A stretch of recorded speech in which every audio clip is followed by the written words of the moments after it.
avoir accès en replay. C'est C'est bon, parti. c'est parti. Et donc, je vous propose qu'on commence dès maintenant.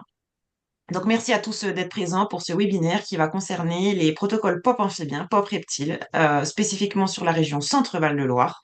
Et donc, on va dérouler tout ce dispositif-là pendant 2 heures jusqu'à midi à peu près. Je vais vous présenter les intervenants. Enfin, moi, je vais me présenter en tout cas. Donc moi, je suis Audrey Trochet, je suis la responsable scientifique de la Société herpétologique de France depuis 2023 et je coordonne les programmes qu'on appelle programmes nationaux de surveillance de la biodiversité, donc spécifiquement liés aux populations d'amphibiens et de reptiles, donc à la fois sur l'Hexagone, la Corse, mais aussi sur les territoires d'outre-mer. Daphné, Oui, bonjour tout le monde. Donc, je suis Daphné Marquez, je suis coordinatrice biodiversité à France Nature Environnement Centre Val-de-Loire. J'anime déjà des protocoles de suivi sur les oiseaux notamment et potentiellement en charge de la coordination dès 2027 des POP en région Centre Val-de-Loire. et Eric. Oui, bonjour, donc Eric Sanso, je suis chargé de mission biodiversité à l'association Ecodalis et j'anime notamment en région centre les plans régionaux d'action en faveur du sonore à ventre jaune et des lézards et serpents menacés. Et donc dans ce cadre-là, je suis amené à travailler sur les POP pour essayer de suivre un petit peu les dynamiques de ces espèces. Et par ailleurs, je suis également coordinateur régional pour la Société herpétologique de France. Merci pour la photo qui me met vraiment en mal. Je n'en ai pas trouvé d'autres. Donc je vous propose qu'on rentre directement dans le vif du sujet. Donc les protocoles pop amphibien, pop reptile, avec une première partie sur un peu le contexte. Vous le savez aussi bien que moi, les amphibiens sont en mauvais état de conservation, et ce, à n'importe quelle échelle spatiale, hein. On a 40% des amphibiens qui sont menacés dans le monde, donc ça, c'est les données des différentes listes rouges UICN. 23% de nos amphibiens qui sont menacés en France métropolitaine. Et puis sur le territoire de Centre-Val de Loire, on augmente, voilà, on passe à 34% des amphibiens qui sont menacés.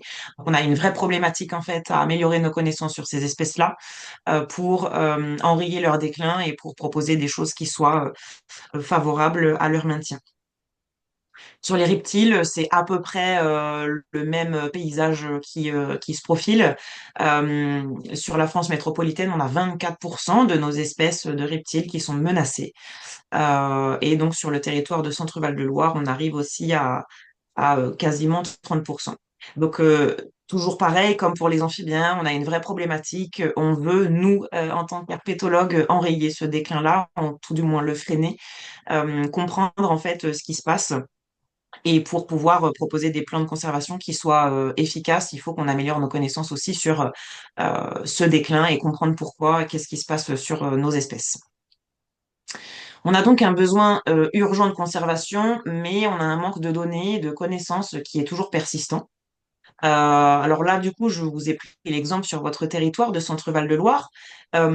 On a deux catégories en fait de données qui vont améliorer nos connaissances sur les espèces. Le premier type de données, ça va être les données opportunistes que vous connaissez, hein.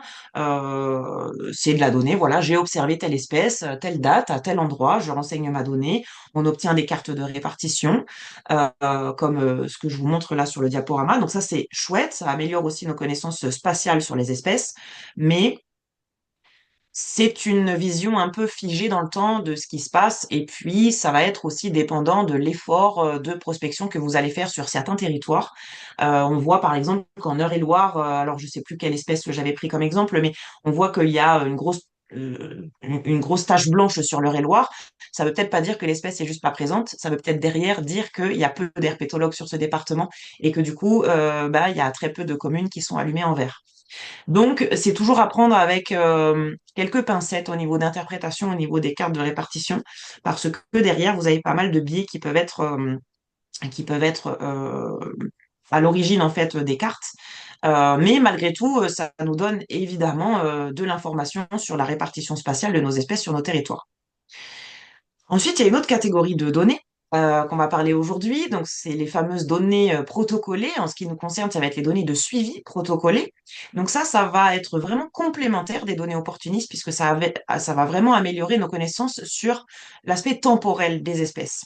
Est-ce que l'état des populations est variable au cours du temps?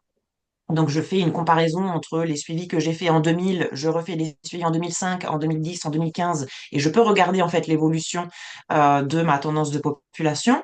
On peut aussi avoir cette dynamique temporelle avec de la colonisation ou de l'extinction dans certains territoires. Donc, on va vraiment avoir des cartes où on va avoir des communes qui vont s'allumer et s'éteindre, voilà, en fonction du temps. Alors ça, on peut un peu le faire avec les données opportunistes, mais comme je vous expliquais, le fait que ce ne soit pas protocolé, on ne sait pas si c'est juste parce que l'herpétologue du coin, il a déménagé que du coup la commune s'éteint. C'est vraiment, je le souligne, hein, c'est vraiment complémentaire aux données spatiales, aux données opportunistes. Ça n'a pas du tout vocation à être remplacé. L'objectif est différent. Et ça permet aussi d'avoir plus d'éléments pour évaluer les politiques environnementales, comme par exemple dans le cadre des rapportages de la directive Habitat Faune Flore, on demande de faire un état des lieux des populations à travers les tendances des populations. Et bien souvent, ces tendances-là, elles sont obtenues à dire d'experts. Donc ça ne veut pas dire que c'est pas bon, mais vous savez aussi bien que moi que quand on arrive avec des chiffres et de la donnée empirique, on a plus de poids face aux politiques et aux décideurs et aux financeurs parce qu'il y a moins de négociations possibles, on va dire. L'obtention de ces données de suivi protocolé, elle nécessite plusieurs choses, donc c'est quand même assez contraignant, je vous le cache pas. C'est déjà d'avoir des protocoles de suivi nationaux sur les espèces qu'on veut suivre. Si il n'y a pas de protocole qui existe, ben du coup vous savez pas trop combien de passages vous devez faire sur vos sites, etc. On a besoin aussi, et ça c'est essentiel aujourd'hui, d'outils adaptés pour bancariser les données de suivi que vous allez récolter.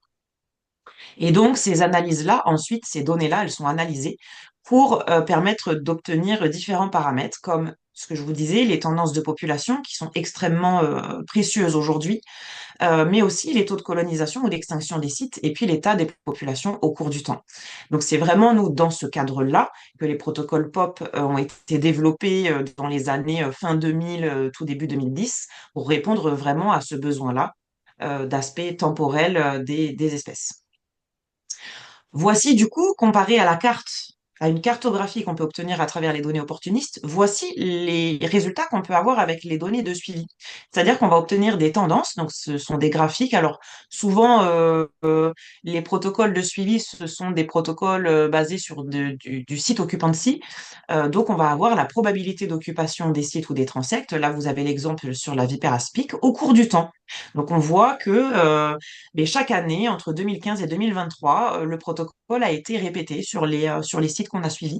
Et donc, on obtient cette courbe qui est plus ou moins fiable en fonction de la, entre guillemets, propreté des données qu'on a recueillies.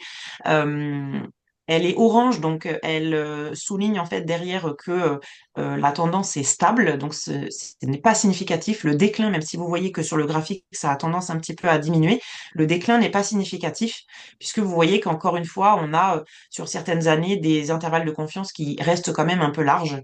Donc, ça nécessite aussi de continuer tout cet effort de suivi pour avoir quelque chose de plus fiable. Mais vous voyez que les données qu'on va récolter, elles ont une tête différente. Elles seront aussi transmises dans des outils qui seront un peu différents pour pouvoir les stocker correctement. Et donc, on obtient évidemment des résultats qui sont différents puisque ce sont deux types de données bien particuliers. Notre objectif à nous, c'est d'avoir, comme pour la vipère aspic, la tendance de chacune des espèces, de toutes les espèces de l'herpétofaune, à la fois à l'échelle nationale et aussi aux échelles des régions, pour pouvoir justement mettre en avant comment dire, les états de conservation des espèces d'une région à une autre. Donc tout ce travail-là de protocole de suivi, il rentre désormais dans le cadre du Programme national de surveillance de la biodiversité terrestre. Vous en avez peut-être entendu parler. Donc ce PNSBT, il a fait l'objet en 2024 du schéma directeur rédigé par Patrinat et le ministère en charge de la transition écologique. Alors, à l'époque, ça s'appelait comme ça. Maintenant, ça a encore changé. Mais en tout cas, c'est quelque chose qui aujourd'hui est une priorité au niveau du gouvernement, c'est-à-dire que vraiment, il faut qu'on améliore de manière significative notre connaissance sur la surveillance des populations. Et donc, la SHF coordonne la surveillance de l'herpétofaune depuis 2021. Là, je vous ai fait une petite frise parce que donc on est positionné grâce à un soutien financier de l'OFB sur la surveillance de l'herpétofaune en Hexagone et Corse depuis 2021. Mais on est aussi présent sur les territoires de Guyane et Antilles depuis 2023. Et puis, depuis l'année dernière, on mène aussi de la surveillance des populations amphibiens reptiles à La Réunion et Mayotte. Donc, on est vraiment sur tous les territoires. On applique exactement la même procédure, donc les mêmes types de protocoles adaptés aux espèces bien évidemment et les mêmes outils. Voilà, donc on converge vraiment vers un dispositif extrêmement similaire, adapté aux espèces locales, mais qui permet d'avoir une visibilité similaire et tout à fait comparable et compatible entre les différents territoires. Donc nos objectifs sur tous ces territoires-là, c'est assez simple. Donc, c'est de dresser la liste des protocoles nationaux. Vous allez le voir pour les espèces les plus communes, c'est assez facile. Les protocoles, ils sont déjà existants. Il n'y a pas de difficulté particulière. Par contre, il y a certaines espèces qui aujourd'hui sont encore euh, qui souffrent encore d'un manque de protocole de suivi. Donc, on est toujours. Chut, je suis en réunion là. Merci. On est toujours sur certaines espèces dans un cadre un peu de R&D, de développement de protocoles de suivi qui va répondre à leurs besoins et nous permettre d'obtenir les tendances.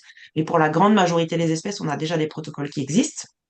L'objectif, c'est d'avoir donc, vous l'avez bien compris, des tendances de population sur le moyen long terme. Donc, quand on se lance sur un protocole amphibien reptile, il faut se dire que il faut le mener le plus longtemps possible. Mettre un protocole amphibien reptile sur 2 ans, ça ne sert à rien. On n'est pas sur du protocole d'inventaire, on est sur du protocole de suivi temporel. Donc derrière, ça veut dire que vous devez vous engager de manière théorique. On sait bien que on ne sait pas ce qui va se passer dans 5 ans si vous aurez les financements, mais vous devez vous dire que ce suivi-là doit être doit être suivi le plus longtemps possible. En tout cas, essayer de garantir son suivi le plus longtemps possible. Et donc, l'objectif, c'est d'améliorer nos connaissances, bien évidemment, sur nos espèces, mais aussi de pouvoir évaluer de manière empirique les politiques environnementales pour une meilleure prise en charge de ces espèces. Je vous remets l'exemple de la vipère aspic. Pourquoi? Parce que les dernières données issues des protocoles POP reptiles qui ont permis d'obtenir cette tendance-là de la vipère aspic ont permis de faire basculer cette espèce-là dans la nouvelle liste rouge européenne qui est parue l'an dernier de LCAVU. Donc, elle a bondi quand même de 2 rangs au niveau des statuts de conservation UICN. Donc, on voit que déjà, ces données-là de suivi temporel permettent d'avoir une vraie conséquence dans les politiques environnementales et on peut s'imaginer que voilà, qu'il y ait une meilleure prise en charge en fait de ces espèces, toujours dans le but final de réduire leur déclin. On a quand même une problématique, alors je vous montrerai les cartes de l'état des lieux actuel, mais on reste sur une problématique où le déploiement des suivis pour amphibiens, pour reptiles, il est très hétérogène d'une région à l'autre. Donc sur les amphibiens, par exemple, on a la Bretagne, la Normandie, les Hauts-de-France, Pays de Loire, qui se sont bien coordonnés, ils ont mis en place des suivis un peu partout sur leur territoire. Et puis il y a d'autres régions Occitanie, Aura, PACA, où la mise en place de ces suivis est plus problématique. Il y a des difficultés de coordination régionale. Donc la SHF, elle est là aussi pour accompagner nos coordinateurs régionaux à trouver, par exemple, des financements si c'est vraiment l'élément qui est problématique dans certaines régions, rassembler toutes les personnes issues du milieu de l'environnement qui seraient susceptibles aussi de mettre en place des suivis. Voilà, ça, on est toujours sur cette construction-là. On n'est pas encore sur quelque chose en routine, mais on avance et chaque année, il y a une vraie différence qui se voit en termes de répartition spatiale. Donc, on est vraiment sur la bonne pente, on va dire. Et puis, il y a un autre enjeu, ça va être de pérenniser les suivis. C'est-à-dire que mettre en place un suivi, c'est finalement pas ce qui est le plus compliqué. Une fois qu'on a bien compris le protocole et qu'on a bien identifié les sites, l'autre enjeu, ça va être vraiment de pérenniser sur le plus long terme possible ce suivi-là et d'éviter que ce suivi il s'arrête dans 2, 3, 5, 10 ans, parce que la force des protocoles POP amphibiens et POP reptiles, elle réside vraiment dans la mise en œuvre de ces suivis sur le long terme. Faire les suivis POP sur 2, 3 ans, c'est bien, mais ça permettra pas, rappelez-vous le graphique de la vipère aspic, c'était sur quasiment 10 ans. Et à partir de 10 ans, on commence à avoir quelque chose qui est costaud au niveau statistique. Ben voilà, faut vraiment essayer de mettre en place ça le plus longtemps possible. Alors au niveau des protocoles, comme ça, on va vraiment être, on va détailler en fait à quoi correspondent les deux protocoles. Donc les protocoles pop amphibien, pop reptile, tels que vous les connaissez ou tels que je vais vous les présenter, ils répondent vraiment à des problématiques nationales ou régionales, donc encore une fois pour avoir de la tendance à large échelle spatiale. Ces protocoles ne sont pas adaptés à des questions extrêmement localisées. Exemple, vous êtes conservateur au sein d'une réserve. Vous voulez voir si les populations des amphibiens de votre réserve, est-ce qu'ils sont en augmentation ou en déclin? Si vous appliquez strictement le protocole PAP amphibien PAP reptile, vous n'aurez qu'une vision partielle en fait de ce qui se passe sur votre territoire. Vous devez absolument vous pouvez vous inspirer des protocoles POP, mais vous devez absolument prendre contact avec des biostatisticiens qui vont vous faire un plan d'échantillonnage spécifique par rapport à votre problématique. Et vous pouvez vous attendre peut-être à avoir plus de suivi, plus de passages à faire que ce que nous recommandons dans les protocoles POP nationaux, on va dire. Donc, j'insiste vraiment là-dessus parce que je vois beaucoup de structures qui prennent vraiment clé en main les protocoles POP pour appliquer à leur territoire. C'est très simple, hein, sur le protocole POP amphibien, on va vous demander de choisir 3 mares et de les suivre 3 fois une année sur 2. Bon, bah, si vous êtes sur une réserve qui fait 17 hectares, eh ben, vous imaginez bien que suivre 3 mares, c'est absolument pas représentatif de ce qui se passe sur votre territoire.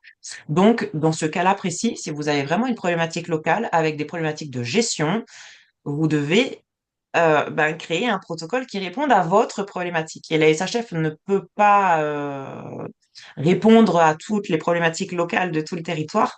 Par contre, on peut vous orienter vers des biostatisticiens qui font ce travail-là et qui vous disent, ben voilà, sur votre territoire, vous devez suivre 17 mares pour que ça réponde à votre problématique locale. Mais que vous ayez un accompagnement dédié à votre problématique.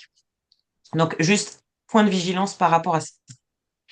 Donc, au niveau des protocoles nationaux, donc vous avez des protocoles qu'on va appeler ensuite communautés. Alors, c'est ceux qui sont les plus répandus, qu'on utilise vraiment largement. Donc, les fameux protocoles POP amphibien communauté, POP reptile communauté. Ces protocoles, ils sont adaptés pour le suivi long terme des espèces les plus communes. Donc, le triton palmé, l'araignée de verre, le lézard adoré, le lézard des murailles, des espèces vraiment qu'on va retrouver dans des habitats entre guillemets faciles d'accès, des espèces qui sont potentiellement largement réparties sur votre territoire. Et des espèces qui peuvent vivre au sein d'une même mare, mais voilà, dans des habitats similaires. Et puis, alors là, vous avez du coup les nouvelles fiches qui vous décrivent en fait les deux types de protocoles qui sont disponibles en ligne sur le nouveau site de la SHF. Donc, le fameux protocole POP amphibien communauté, le POP reptile aussi communauté, qui sont très similaires. On va les détailler juste après. Mais bon, voilà, ça, ce sont des protocoles qui sont faits pour suivre les espèces les plus communes et qui permettent d'avoir en un seul protocole les tendances de population de plusieurs espèces. Ensuite, on aura une autre catégorie de protocoles qui s'appelle les protocoles spécifiques. Alors, ceux-là, ils sont en cours de finalisation. Ça, ce sont des protocoles qui vont vraiment être adaptés au suivi d'une ou de plusieurs espèces en particulier que nous ne pouvons pas rencontrer dans les habitats qu'on suit avec les protocoles communautés classiques. C'est l'exemple de la grenouille des Pyrénées, par exemple, qui est extrêmement localisée, qui va se trouver dans une vingtaine de ruisseaux à une certaine altitude dans les Pyrénées. C'est le cas du lézard ocellé aussi, le lézard ocellé qui va habiter certains habitats très particuliers.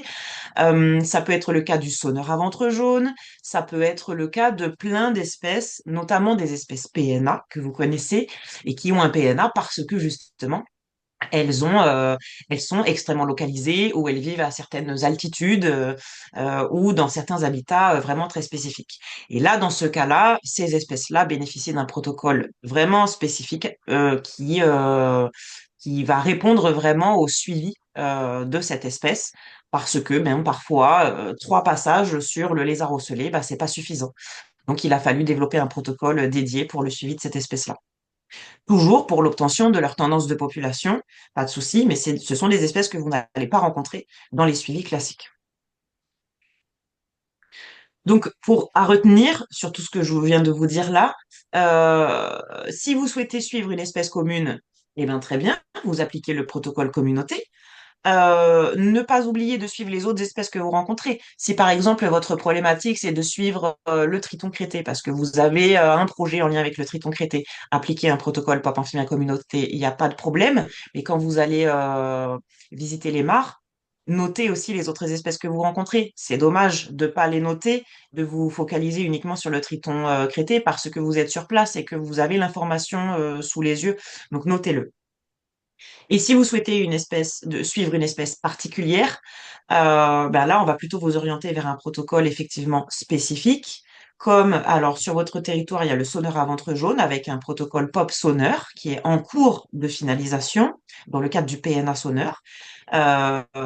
Normalement, il devrait être finalisé d'ici fin d'année avec des outils dédiés aussi pour la saisie des données du protocole POP sonneur. Et puis, il y a un autre protocole aussi qui concerne le lézard des souches, qui est aussi basé sur le protocole PAP-Reptile, mais avec des petites spécificités justement pour cette espèce-là. Et donc là, je vous invite à contacter Eric si jamais vous souhaitez suivre cette espèce sur votre territoire. Alors, le protocole PAP-Amphibien communauté. Le principe, en bref, il est assez simple finalement. Il faut essayer de trouver trois sites aquatiques. Donc ça peut être des mares, hein. Le plus souvent, ce sont des mares, mais pas forcément. Ça peut être une boue de queue d'étang, ça peut être un fossé qui est en eau quasiment toute l'année. C'est tout habitat favorable à la reproduction des amphibiens. Donc vous devez identifier trois sites aquatiques qui sont relativement proches. Alors quand je dis proches, c'est quelques dizaines ou quelques centaines de mètres ou potentiellement, on estime qu'entre les trois sites aquatiques que vous avez identifiés sur votre carte, il peut y avoir des déplacements des individus entre les trois sites. Sachant que les anours et les urodèles sont capables de faire des distances de déplacement de plusieurs centaines, voire plusieurs kilomètres. Donc, si vous avez des mares distantes de 200 mètres, il n'y a pas de souci, ça peut rentrer tout à fait dedans.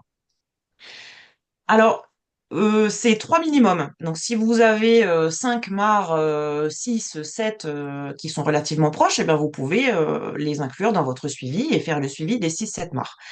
Cet ensemble de sites aquatiques, on va l'appeler une aire, voilà, qui va regrouper tous ces sites-là. Vous devez suivre tous ces sites en moins de 4 heures.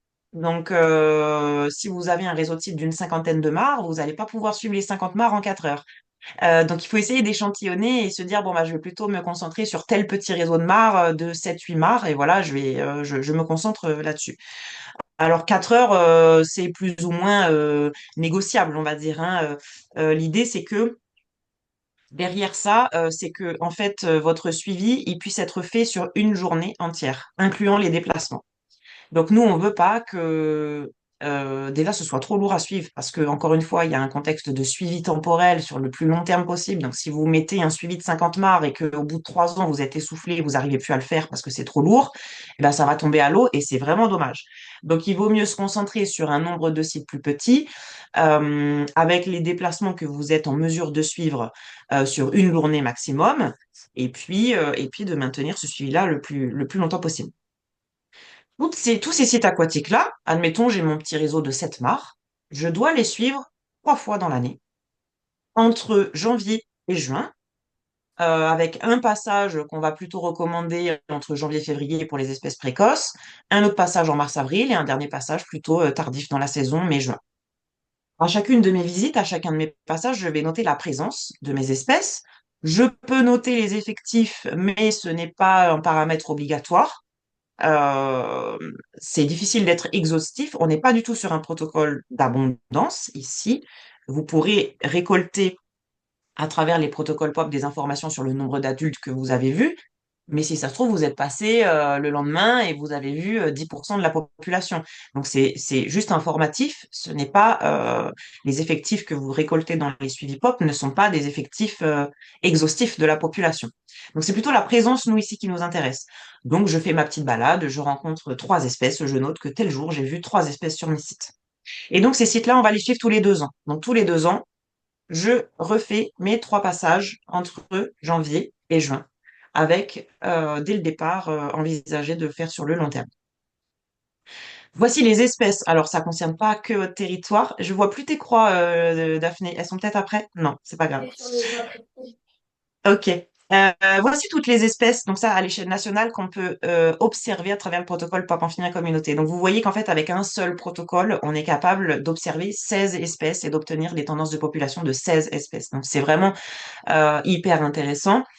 Donc ça va être euh, une grosse partie des anours, mais pas que. Il y a aussi nos grands tritons et les petits qu'on peut aussi détecter à travers ce protocole-là. Donc là, c'est ce que je vous ai dit par rapport au numéro des passages. Donc plutôt le premier passage à Calais en janvier-février. Les dates ne sont pas fixées. C'est à vous, en fonction des conditions météo, qui devez vous dire, ah bah là, tiens, la fenêtre météo, elle est bonne. Il fait plus trop froid, il pleut un peu ce soir, potentiellement les crapauds ont commencé et tout, donc je vais sur le terrain tel jour. Donc c'est à vous de fixer en fait les dates de passage que vous souhaitez faire en fonction des fenêtres météo qui vous sont offertes dans vos territoires. Moi, je ne veux pas que chaque année, si vous êtes allé sur vos sites le 15 janvier, il faut pas que 2 ans après, vous y alliez absolument le 15 janvier. Moi, je m'en fiche de ça. Moi, ce que je veux, c'est qu'à chaque fois que vous allez sur le terrain, que vous ayez réuni toutes les conditions pour augmenter vos chances de rencontrer les animaux. Parce que à chaque fois que vous allez sur le terrain, vous devez essayer de voir le maximum d'animaux possible. Si vous y allez dans les conditions météo qui sont extrêmement défavorables, vous verrez rien, ou vous verrez une espèce sur 10. Ça n'a aucun intérêt. Votre objectif à vous, c'est d'essayer de capter toutes les espèces qui sont présentes sur vos sites et donc d'augmenter vos chances de les rencontrer et donc d'y aller pendant les conditions météo les plus favorables. Alors du coup, schématiquement, voilà à quoi ça peut représenter. Donc j'ai identifié trois mares dans mon secteur. Voilà, on est le 16 janvier. Je trouve que les conditions météo sont très favorables, donc je décide d'y aller. Il y a plusieurs techniques de détection des espèces quand on arrive sur le terrain. Euh, la première, ça va vraiment être de détecter les espèces d'amour au champ, du coup. Donc, on peut se poser à proximité de notre site et puis essayer d'écouter et de détecter et d'identifier les espèces au champ. Bien évidemment, il y a la détection visuelle. Donc, dans le protocole, on va vous recommander de faire des passages diurnes ou des passages nocturnes. Ça, c'est plutôt en fonction aussi de vos contraintes professionnelles à vous. Évidemment, pour les amphibiens, si vous avez la possibilité de le faire, on va plutôt vous recommander de faire que des passages nocturnes sur les trois passages. Mais parfois, ça peut être contraignant d'un point de vue planning. Donc, voilà, vous avez plus de détails dans le protocole, mais en tout cas, c'est pas rédhibitoire si vous faites des passages en journée. C'est de la recommandation. De toute façon, on va vous demander les heures de passage au moment de saisir les données. Donc, j'arrive sur mon site, j'écoute, très bien.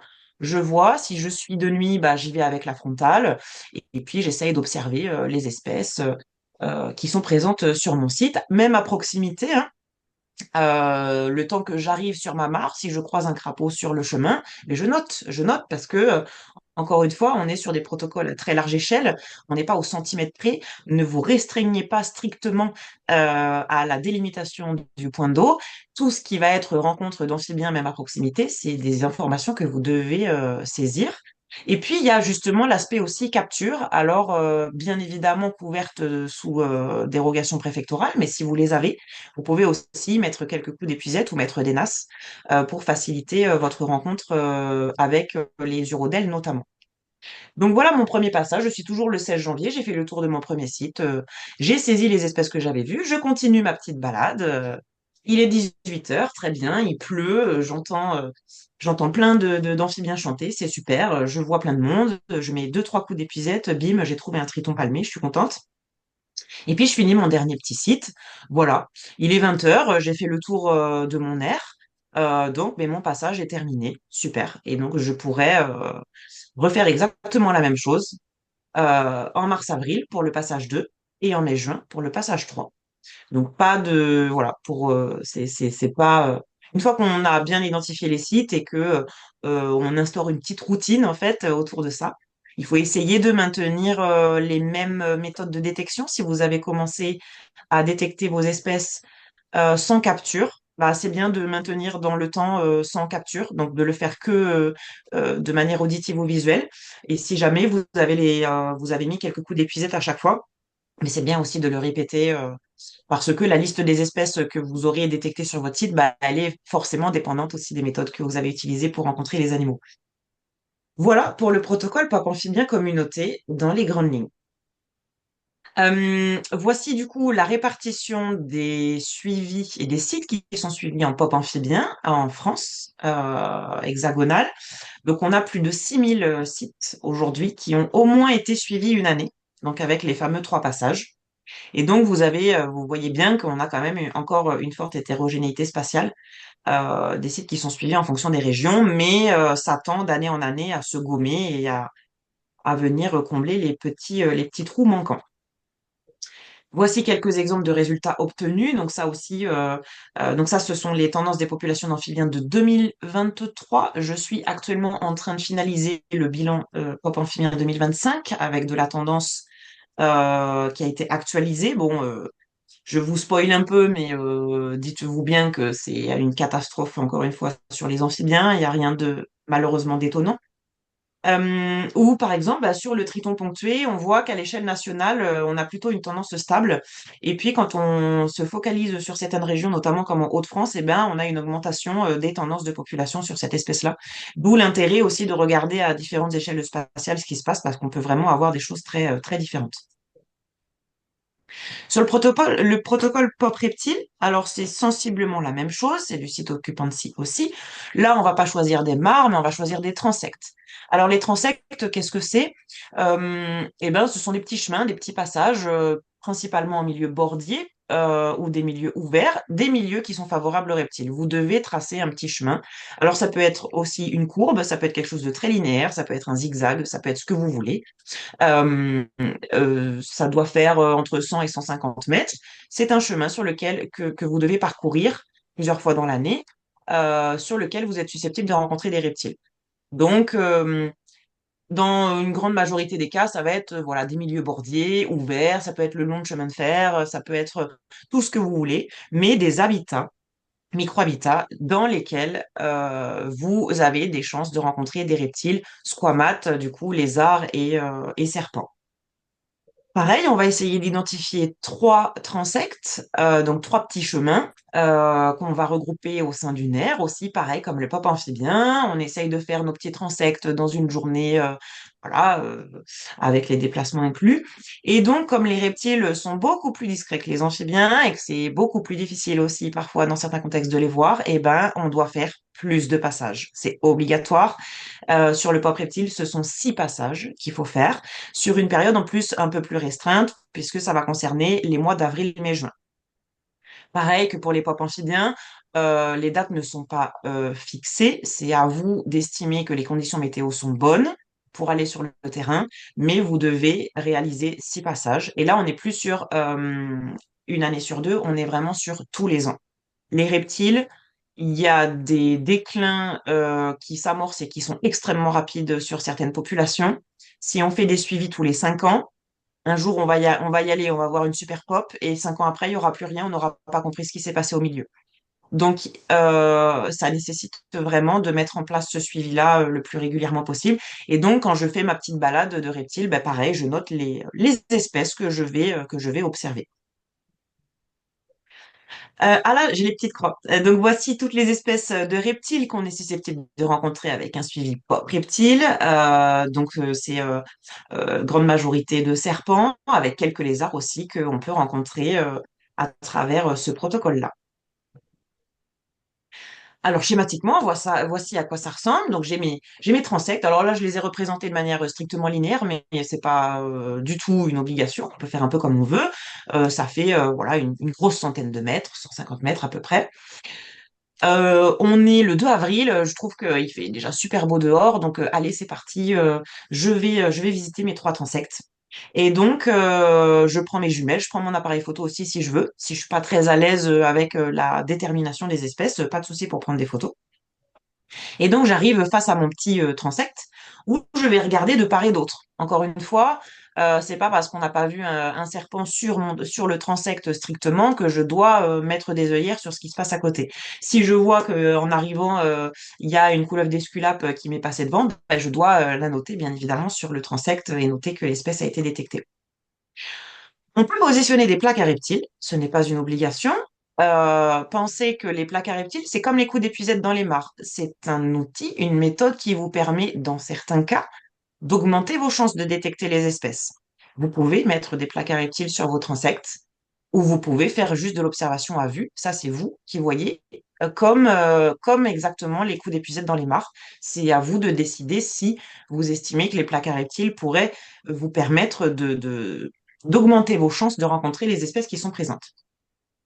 Alors, si j'ai des plaques, on va plutôt essayer de faire un aller-retour sur le transect. Donc, si vous avez déjà utilisé des plaques, vous avez certainement déjà observé qu'il y a des animaux qui sont sur les plaques en train de thermoréguler.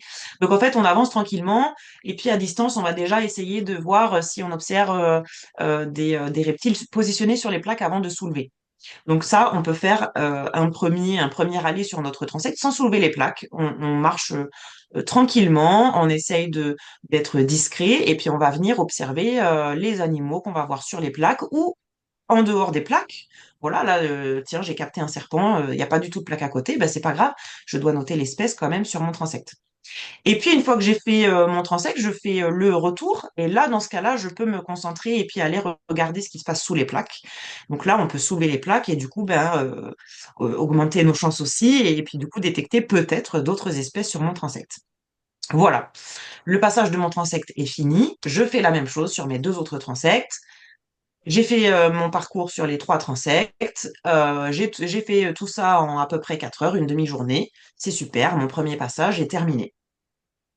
Et donc, je répète exactement la même chose 6 fois, entre avril, mai et juin.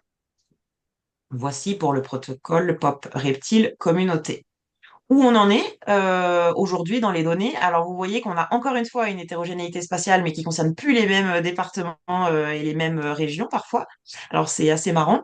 On a plus de 2000 transects aujourd'hui qui ont été suivis au moins une année. On commence à avoir quand même une base de données nationale assez conséquente sur le suivi des reptiles. Voilà, encore une fois, il faut que on continue à venir gommer en fait les différences qu'il y a entre les régions, mais ça ne fera que s'améliorer ces prochaines années. Voici aussi quelques exemples hein, qu'on peut obtenir. Donc ça, c'est issu du bilan 2024 des suivis pop reptiles que vous pouvez trouver sur le site de la SHF. Là, on est sur la coronelle lisse, où on voit qu'à l'échelle nationale, les tendances semblent être un peu en augmentation. Attention, attention, parce qu'on n'a que 4 années d'analyse. Donc rappelez-vous, hein, c'est quand même un peu faible en termes de robustesse statistique, alors qu'en Bretagne, l'espèce semble plutôt être stable. Donc en fait, voilà, on voit que encore une fois, en différentes échelles spatiales, il peut se passer différentes choses, qu'on soit en frange de répartition de l'espèce ou qu'on soit sur un territoire très anthropisé ou très agricole, où les populations peuvent ne pas du tout être dans la même dynamique. J'ai beaucoup parlé. Je vais vous proposer de faire une première pause sur ces aspects contexte et protocole. Alors les protocoles schématisés. Il y a probablement des questions un petit peu spécifiques sur vos besoins à vous. Du coup, bah, Daphné ou Eric, je vous laisse. J'ai pris des questions. Donc, il y a Bruno Landier qui demande si les mares doivent être permanentes ou si on peut suivre également des mares temporaires. Et lié à cette question-là, il y a aussi une question sur qu'est-ce qui se passe si le milieu évolue. Une question de Marine Colombet. Est-ce que donc, la mare peut s'assécher sur plusieurs années ou être restaurée? Oui. Qu'est-ce qu'on fait quand on crée une aire avec plusieurs sites aquatiques de repos qu'on suit? Qu'est-ce qu'on fait s'il y en a un qui disparaît? Qu'est-ce qu'on fait s'il y en a un qui apparaît au sein de Ouais, notre très aire? bien. Alors, on va plutôt se concentrer sur les milieux permanents. Alors, en plus, ces dernières années, je vous cache pas qu'il y a beaucoup de milieux permanents sur lesquels le troisième passage n'a pas pu être réalisé parce que les milieux étaient en ASEC. C'est pas rédhibitoire si de temps en temps votre site il est en ASEC et que vous passez entre guillemets trop tard. Par contre, il faut éviter que sur vos 3 passages amphibiens, que vous ayez 2 passages où vous avez rien vu parce que le milieu il est déjà en ASEC. C'est quand même, en fait, ça va rajouter un manque de données, puisque du coup, on n'aura aucune information sur la présence des amphibiens à ce moment-là. Donc, de temps en temps, ça peut arriver. Par contre, il faut éviter de suivre des milieux beaucoup trop temporaires qui auraient comme conséquence en fait d'avoir trop de. Est-ce que vous pouvez couper votre Il y a un- micro, s'il vous plaît? Qui pourrait avoir pour conséquence d'avoir trop de passages en fait non réalisés. Donc, ok pour les milieux temporaires, mais il faut quand même être sûr que vous puissiez réaliser au moins 2 passages sur 3 en eau chaque année. La deuxième question, si vraiment vous avez des milieux qui deviennent défavorables aux amphibiens ou qui sont comblés, vous allez voir dans les outils dans lesquels vous devez saisir vos données, on va vous demander si le suivi que vous avez réalisé dans tel site, est-ce que le site a évolué? Oui, non. Est-ce que le site a été restauré? Est-ce que vous avez un nouveau site? Et dans ce cas-là, si vous avez une création de site, vous devez l'inclure dans votre R. Vous devez le suivre. C'est obligatoire. Imaginez, vous suivez 3 mares, il y a une super belle mare qui est restaurée ou qui est créée à 50 mètres des autres. Bah, si vous la suivez pas, il risque de se passer quoi? Tous les individus que vous allez voir sur vos 3 mares, ils vont tous aller faire la fête dans la nouvelle mare qui a été créée et vous allez pas les voir. Et vous allez vous dire, bah mince, du coup, bah, toutes mes espèces, elles sont en déclin parce que je les vois plus. Non, non, elles sont pas en déclin, c'est juste qu'elles ont bougé. Elles sont sur la mare d'à côté. Donc, si vous avez de la création, de la restauration de marque, vous devez intégrer ces nouveaux sites dans le suivi. Peu importe quand est-ce que ça arrive, on vous demande de renseigner l'information dans le formulaire de saisie. Pareil pour la destruction de mares, ou si vos mares deviennent en ASEC toute l'année et qu'elles deviennent du coup défavorables, vous devez le renseigner. Voilà, j'ai arrêté le suivi de ma mare A2 parce que elle a été comblée telle date. Voilà, telle année, elle a été comblée. Donc du coup, on fait une croix et les analyses vont traduire ça comme une perte, une disparition d'un habitat favorable aux amphibiens. Toujours sur cette idée, comment est-ce qu'on intègre en fait ces changements ces ajouts de sites, par exemple, à l'analyse des tendances, au niveau statistique? Alors, en fait, donc c'est du modèle de site occupancy qui est implémenté en bayésien pour les analyses régionales et nationales. En fait, c'est enfin, simple. Non, c'est pas simple. Imaginez-vous que vous avez une base de données par année, donc 2011, 2012, 2013, 2024, 2025, 2026, et que chacun des sites, s'il a été suivi, et ben du coup, par espèce, vous avez un 0 ou un 1. Voilà, mon triton palmé a été observé dans tel site en 2014, donc il y a un 1 dans ma base de données. Si on n'a pas d'information de suivi, ça va être NA. C'est non attribué, quoi, une donnée inconnue, quoi, si vous voulez, dans les bases de données. Si on sait que le site a été détruit, là, par contre, on va mettre un 0, parce qu'en fait, on sait que l'espèce ne peut pas être là puisque le site a été détruit. Donc, ça permet d'avoir une meilleure estimation des taux de colonisation et d'extinction des sites et une meilleure probabilité d'occupation des sites par rapport aux espèces. Si on met des N, vous imaginez que c'est une base de données qui est énorme, dans lequel il y a beaucoup de NA, donc beaucoup de points d'interrogation sur certains sites à certaines années. Et le fait d'avoir l'historique des sites, savoir si ce sont des sites qui ont été restaurés et créés ou si les sites ont été comblés, ça nous permet de réduire le biais justement issu de ces points d'interrogation-là. Donc, c'est très important pour nous d'avoir cette information. C'est vraiment différent en termes de traitement de données, de se dire la mare, elle a été comblée. Donc là, c'est sûr que les animaux ne peuvent plus se reproduire, donc c'est terminé. Là, j'en fais une croix sur le site. Plutôt que, que d'avoir comme information, bah en fait, cette année, on n'a pas eu des financements pour faire les suivis, donc cette mare-là n'a pas été suivie. Ok, elle n'a pas été suivie, mais pourquoi? Ça ne veut pas dire que les animaux sont plus là, c'est juste que vous avez plus les moyens de faire le suivi, d'accord, mais du coup, nous, on le traduit différemment dans les modèles. Et en Et complément, c'est la même Audrey, chose pour les... je voulais Pardon? juste compléter en complément, si tu as une marque qui disparaît, est-ce qu'il faut en reprendre une autre ou pas? Alors non, pas forcément. C'est pas une obligation. Il y a certains secteurs où c'est déjà, notamment en région PACA et en Corse, c'est déjà compliqué d'avoir trois mares proches. Euh, Après, bon, la question peut se poser au cas par cas. Si jamais vous avez un réseau de mares où à la base vous en aviez quatre et puis en l'espace de 3 ans, ben il y en a 3 sur 4 qui ont été comblés. Bon, bah là, du coup, à voir si vous maintenez le suivi que sur un seul site ou si bah, vous essayez de trouver un autre endroit avec d'autres mares à suivre. Mais c'est toujours intéressant quand même parce que euh, l'état des populations des amphibiens, il est pas bon aujourd'hui. Chez les reptiles, c'est aussi une catastrophe. Donc, on va pas non plus fermer les yeux quand il y a de la destruction d'habitat, puisque c'est une cause de déclin de nos espèces, c'est évident. Donc, ben, enfin, voilà, ça reste de l'information qu'il est nécessaire de prendre en compte dans les analyses pour justifier justement le déclin de certaines espèces, en particulier sur certains territoires. Donc, on Ouais, continue la le question, suivi. On continue le ouais. suivi, même si les mares sont comblées, on continue le suivi de celles Alors, qui la restent. question, elle concernait plutôt l'ajout de nouveaux sites, par exemple, au sein du NER. Est-ce que c'est quelque chose qu'on peut faire ou qu'il est plutôt déconseillé de faire, justement pour pas rajouter une tendance à l'augmentation ou à l'apparition de certaines espèces en rajoutant une mare au sein de notre aire qu'on ne suivait pas avant? Alors, si ça, il faut que ça ne concerne, l'ajout de nouveaux sites ne doit concerner que des sites restaurés ou créés nouvellement. Parce Ok. que justement, dans la base de données, entre 2011 et 2025, il va y avoir des zéros en fait sur cette ligne-là, sur ce nouveau site, parce que c'est sûr que comme il n'existait pas, il y aura du zéro.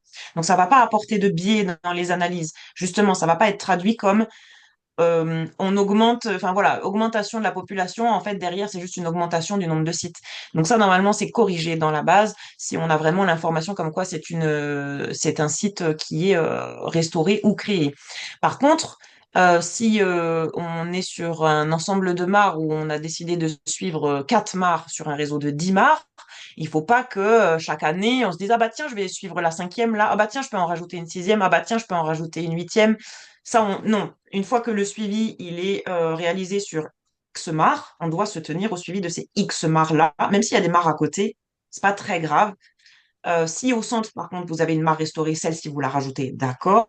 Mais sur les autres mares qui étaient déjà présentes avant, il faut essayer de rester le plus stable possible dans la façon dont on suit les animaux, dont on suit les sites, avec les méthodes de détection et le nombre de sites qu'on suit.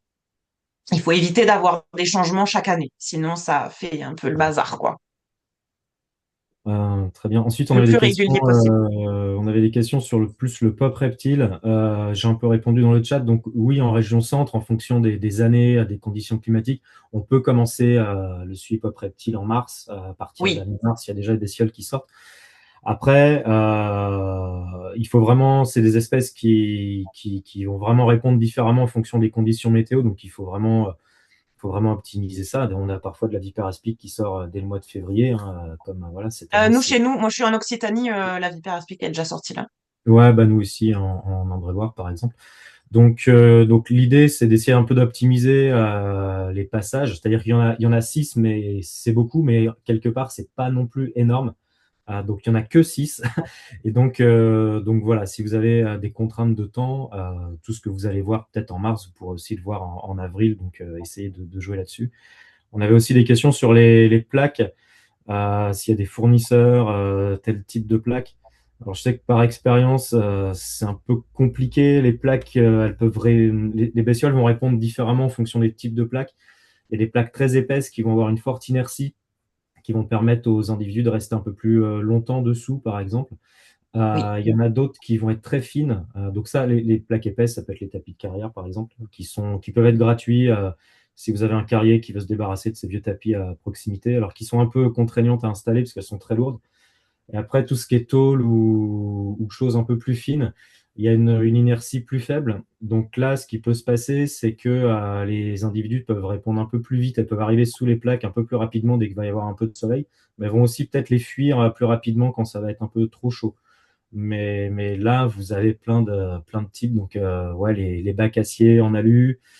Vous avez des choses qui sont vendues chez le roi Merlin aussi, dans les magasins de bricolage, pour faire de la toiture, c'est des trucs très souples qui peuvent un peu s'altérer avec le temps si elles sont mouillées. Donc, tester. Par contre, il y a une question sur la surface. Alors, 50 par 50, moi, ça me semble petit. C'est un peu, ouais, c'est un peu trop petit. Ouais, Je crois que dans le protocole, on a dû recommander, je sais plus si c'est 50 ou 70 par 100. Bon, il ouais, faut éviter que ce soit quand même 50 par 50, je pense que c'est trop petit. Il faut essayer d'avoir soit la longueur, soit la largeur d'1 mètre à peu près, quoi. ouais. Donc, si vous avez, parfois, on a des plaques en tôle qui font 2 mètres par 80, 90, bah, vous embêtez pas forcément à les découper, hein, vous pouvez la mettre en entier, ça va marcher.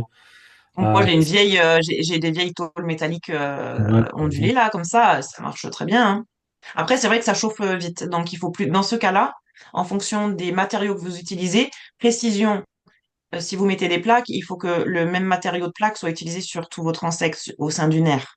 Il ne faut pas que vous ayez un coup un tapis de carrière, un coup une plaque en fibrociment, un coup. Il faut essayer d'avoir encore une fois cette homogénéité, cette régularité dans le Mhm. suivi. Mais effectivement, en fonction des matériaux que vous allez utiliser, ça va chauffer plus ou moins vite. Donc, euh, il faut aussi être vigilant sur, ah tiens, il fait un peu chaud là, peut-être que j'y vais plutôt en milieu de matinée parce que très probablement que si j'y vais après-midi, il fera trop chaud et que mes individus seront déjà partis de sous ma plaque. Donc, vous pouvez aussi la première année, faire plus de suivi pour justement essayer d'optimiser en fait vos heures de passage par rapport à vos plaques. Suivi que vous n'êtes pas obligé de renseigner, hein, c'est plutôt du calibrage en fait de votre protocole pour justement essayer de voir à quel moment de la journée, en fonction de la météo et de la température, ce serait pertinent de sortir, quoi. Oui, n'hésitez pas à revenir vers nous. C'était pas forcément l'objet de ce webinaire de rentrer dans des détails très techniques, mais c'est vrai que sur le pop reptile, il y a vraiment besoin d'avoir un feeling, donc une expérience du suivi reptile, mais aussi un feeling lié au site, comme Audrey vient de le dire. Donc ça va conditionner vos heures de passage, là où vous mettez vos plaques, la manière dont vous posez vos plaques. Il ne faut pas les poser, par exemple, à ras le sol. Il ne faut pas qu'elles soient plaquées. Il faut que les espèces en dessous, elles puissent de place pour se déplacer sous la plaque en fonction de la température de la plaque. Enfin bref, ça, vous pouvez revenir vers nous pour ces questions très techniques, on pourra vous répondre. On avait une question de Mathieu Villemès sur à partir de combien d'années on peut considérer qu'on est sur un suivi qu'on dit à long terme. Alors, les données des POP sont intégrées aux analyses, donc au graphique que je vous ai montré, à partir du moment où il y a eu 3 années de passage réalisé. Donc, sur les reptiles, bah, c'est facile, il faut attendre 3 ans, puisque les protocoles sont à faire chaque année. Sur amphibiens, du coup, il faut attendre 5 ans. Pour que la 6e année, en fait, vous ayez les 3 années avec les passages répétés. Ça, on va dire que c'est le minimum pour que statistiquement les données soient intégrées dans l'analyse. Ensuite, qu'est-ce qu'on considère comme un suivi long terme? C'est une très bonne question, hein. Ça peut varier un peu de pas mal de choses. En fait, dès la 3e année, si votre déclin il est très fort sur votre territoire, on va déjà le capter significativement. En fait, donc il peut y avoir des espèces pour lesquelles, au bout de 3 années de suivi, on a déjà un déclin significatif. Et donc en fait, ça veut dire que du coup le déclin il est hyper rapide, hyper accentué, et que avec nos quelques années de passage, on va déjà le détecter. Chez la plupart des espèces, on reste sur quelque chose de stable les premières années. Donc moi je dirais qu'en dessous de 5 ans, on n'est pas sur un suivi long terme et qu'on va commencer à être sur du suivi moyen terme et que peut-être que juste avec une année arbitraire là, qu'à partir de 10 ans, on est plutôt sur du suivi long terme. Mhm. Mais à partir du moment où vous rentrez dans la démarche des POP, pour moi, c'est dès la première année, vous pouvez considérer comme ça, comme du suivi long terme. C'est juste que vous ne verrez que, on va dire, les fruits de votre travail qu'à partir de la troisième année, enfin des 3 premières années de suivi. On ne pourra pas faire grand-chose la première et la deuxième année des suivis POP. Vous pourrez juste avoir une liste des espèces que vous avez vues. Ok, la deuxième année de passage, j'ai vu ça. Tiens, il y en a une que j'ai pas vue, puis il y en a une nouvelle là que j'ai vue que j'avais pas vue la première année. Bon, vous ne pourrez pas aller plus loin que ça. Mais du coup, voilà, encore une fois, la force des protocoles, elle réside vraiment dans le fait de faire plusieurs années de passage en respectant bien le nombre de passages à respecter chaque année. On a une question sur les deux protocoles. Quand on fait le suivi sur le terrain et qu'on se déplace soit d'un transect pop reptile à un autre, soit d'une mare pop amphibien à une autre, euh, est-ce qu'on note les bestioles qu'on peut voir entre chaque site? Oui, Euh, potentiellement, oui. Oui, mais du oui, coup, et ça, c'est à quelle mare ou à quel transect on l'associe eh le ben, le serpent? plus proche. Le Ok. plus proche. En fait, ça, c'est une excellente question. J'ai eu plusieurs fois des gens qui m'ont dit, oh, bah, tiens, j'ai vu une helvétique, mais bon, j'étais pas encore arrivé à mon transect. On s'en fiche. Votre transect, il est là pour vous faire aller sur le terrain. Il est là pour que vous sortiez et que vous parcouriez toujours le même chemin, plusieurs fois dans l'année. Donc en fait, bah, si en ouvrant la portière de votre voiture, vous allez marcher sur un serpent ou sur un lézard, vous devez le noter. Même si vous êtes à 15 mètres du transect, c'est pas très grave. Vous raccrochez la donnée au transect le plus proche. Encore une fois, les transects et les mares sont là pour vous échantillonner en fait la nature. On peut pas être partout, donc on est obligé de choisir des endroits qui nous paraissent pertinents pour dire bon bah voilà, je vais venir là parce que je pense que ça sera représentatif un peu de la population qui est autour de plusieurs kilomètres autour de moi. Mais voilà, les transects et les mares, ce sont juste des points sur une carte qui vous force en fait à aller sur le terrain. Mais si jamais vous avez des observations annexes, il faut absolument. Des fois, j'ai de l'observation assez remarquable en dehors des transects. Donc c'est quand même dommage de passer à côté d'une observation d'une vipère si la vipère a jamais été détectée sur le transect, alors qu'elle est à 10 mètres quoi. Donc on le raccroche au point ou au transect le plus proche. Aucun problème. Ok. Par rapport au pop reptile, est-ce qu'on peut une année commencer sans plaques et l'année suivante mettre des plaques sur le transect? Et ou Alors inversement, est-ce qu'on Il peut faut, commencer il faut essayer d'être le plus régulier possible, comme sur Pape Amphibien. Si vous mettez des coups d'épuisette la première année, il faut maintenir les autres années autant que possible les coups d'épuisette. Euh, Après, bon, on peut y avoir des petites adaptations. On n'est pas non plus extrêmement intransigeante là-dessus. Vous pouvez peut-être aussi faire une année test, voir si est-ce que sans plaque, est-ce que ça marche et que vous avez un œil assez affûté pour détecter les reptiles sur votre insecte? Oui, non. Et ben, vous adaptez la deuxième année et puis mettre en place de la plaque. Mais nous, on va pas trop aimer en termes statistiques euh, des changements de suivi, des changements de méthode. Donc, essayez d'être le plus régulier possible. Essayez de partir sur quelque chose sur lequel vous allez le moins toucher pour que vraiment ce soit de la routine ensuite chaque année. C'est pas Alors, je peux pas vous recommander de faire ça, mais si la première année vous avez un besoin un peu de faire des tests un peu pilote parce que vous connaissez pas trop le secteur, bah faites-le.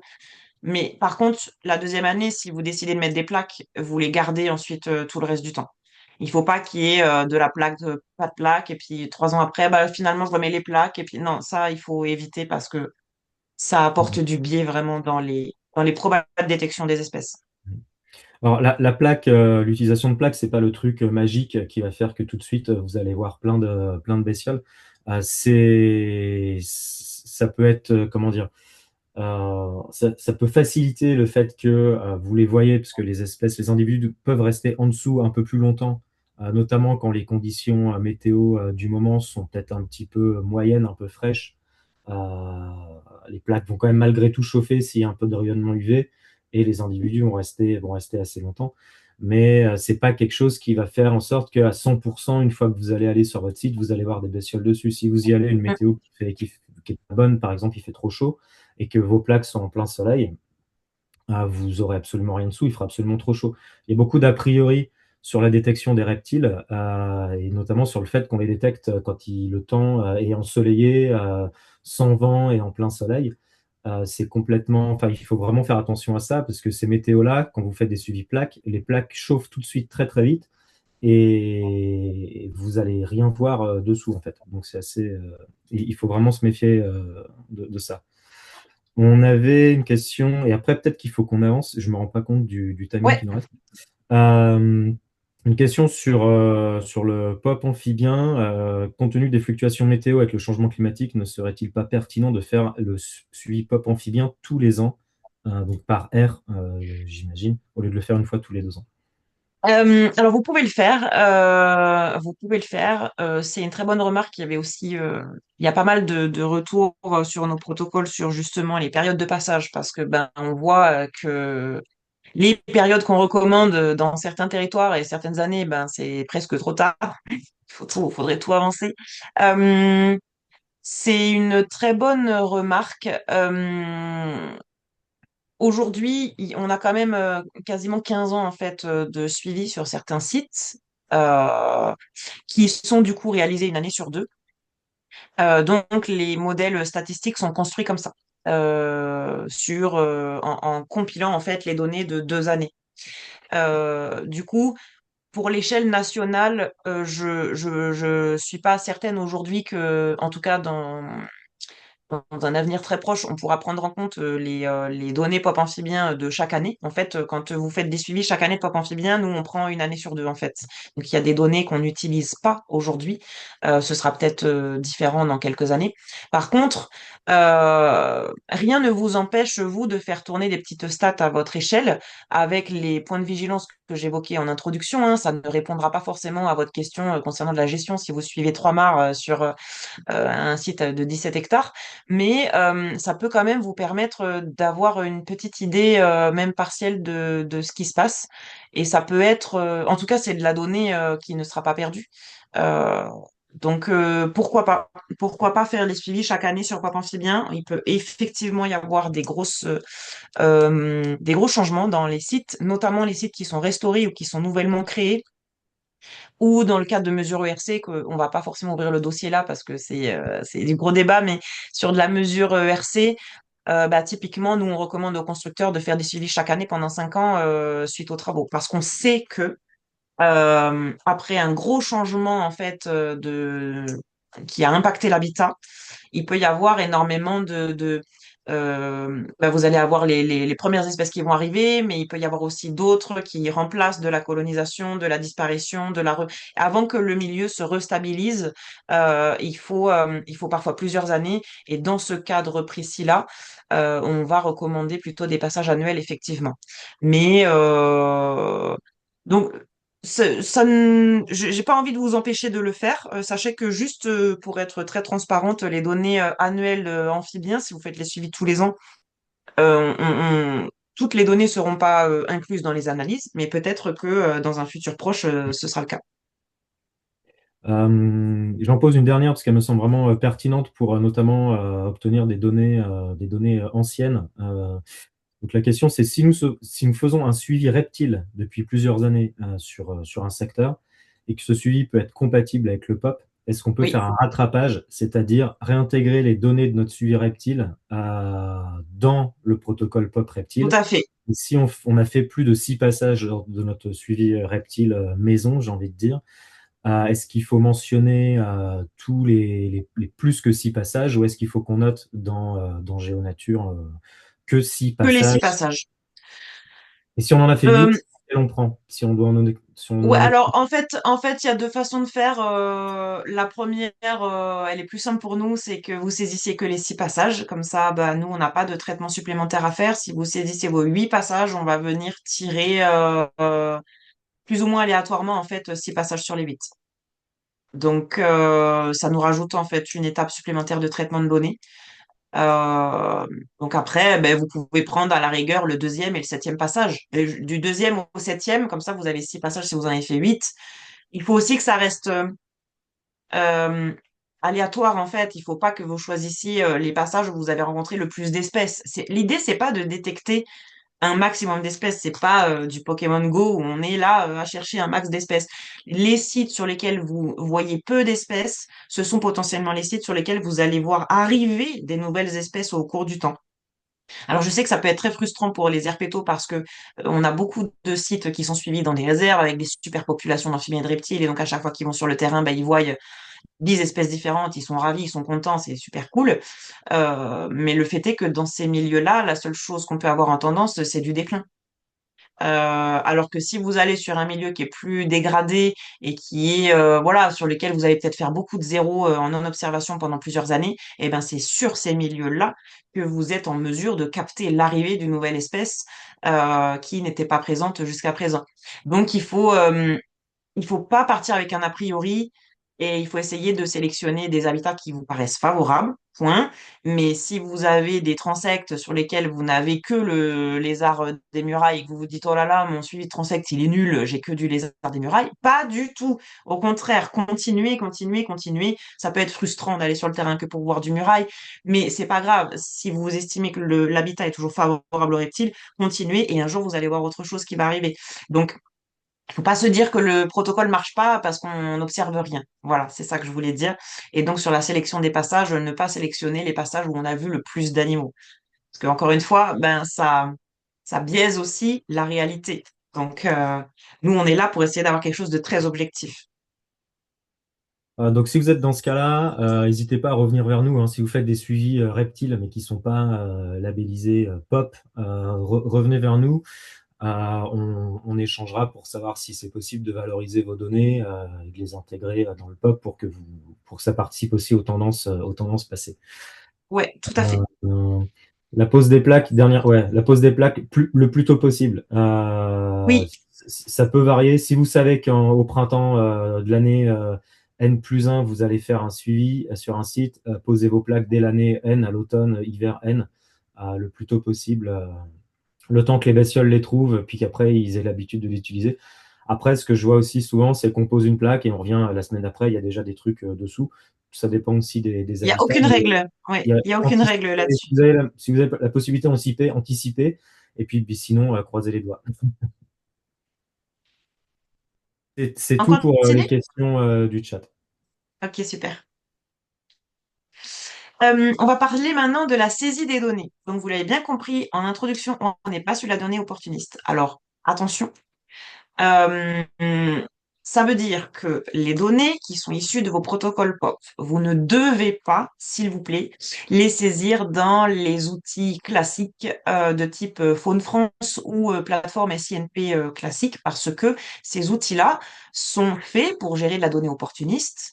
Ils ne sont pas faits encore aujourd'hui. On travaille à ce que ça évolue, mais aujourd'hui, ils ne sont pas faits pour stocker proprement, bancariser proprement de la donnée protocolée. C'est-à-dire que nous, si vous envoyez vos données POP dans Faune France ou dans le SNP classique, eh ben, on pourra peut-être avoir qu'une partie de vos données. Il nous manquera la moitié des paramètres dont on a besoin. Les données d'absence n'auront pas été correctement renseignées. Donc, en fait, on n'en fera rien. Donc aujourd'hui, la SHF, depuis quelques années, a fait développer sous l'outil GeoNature un outil, un module exprès pour de la saisie protocolée. Euh, donc, c'est un outil qui est vraiment fait pour répondre à ce besoin-là, où vous allez créer, donc là, c'est un exemple en Hauts-de-France, où tous les points, en fait, représentent des marques qui sont suivies. Donc, en fait, on va juste cliquer sur la mare, il n'y a même plus nos coordonnées à renseigner, ce qui était aussi des grosses sources d'erreurs quand on gérait les données sous format Excel. Vous cliquez sur une mare, vous dites, ben voilà, ça c'est ma mare 1. C'est une mare, elle s'appelle Bidule. On va vous demander quelques informations sur la description du milieu, mais une seule fois au moment de la création de votre mare. Ensuite, vous allez avoir un polygone violet qui va se créer automatiquement, qui va représenter votre aire, en fait. Et puis, donc, chaque année, quand vous allez vous connecter sur votre compte GeoNature, eh ben, vous cliquez sur vos petits points bleus qui représentent vos mares et puis vous dites, ben voilà, moi, j'ai fait le passage 1 le 12 avril et j'ai vu telle et telle et telle espèce. Ok, la mare numéro 2, bah, pareil, le 12 avril et j'ai vu telle et telle et telle espèce. Et vous revenez ensuite, 2 mois après, ben voilà, j'ai fait mon passage 3 et j'ai vu telle et telle espèce. Donc, c'est vraiment, ça vous évite de recréer de la coordonner, de recréer des points, que vous ayez des points qui se superposent en fait à chaque fois sur la carte, c'est pas du tout l'idée. Et vous devez aussi absolument renseigner les données d'absence. Si vous avez fait des passages sur lesquels vous n'avez rien vu, ce n'est pas un loupé, ce n'est pas un échec, c'est une très importante information que vous devez nous renseigner et le module vous pose la question. Vous avez fait tel passage sur tel site, avez-vous vu des amphibiens, avez-vous vu des reptiles? Oui, non. Et ça, vous devez absolument le renseigner. Donc, c'est un outil exprès pour faire ça.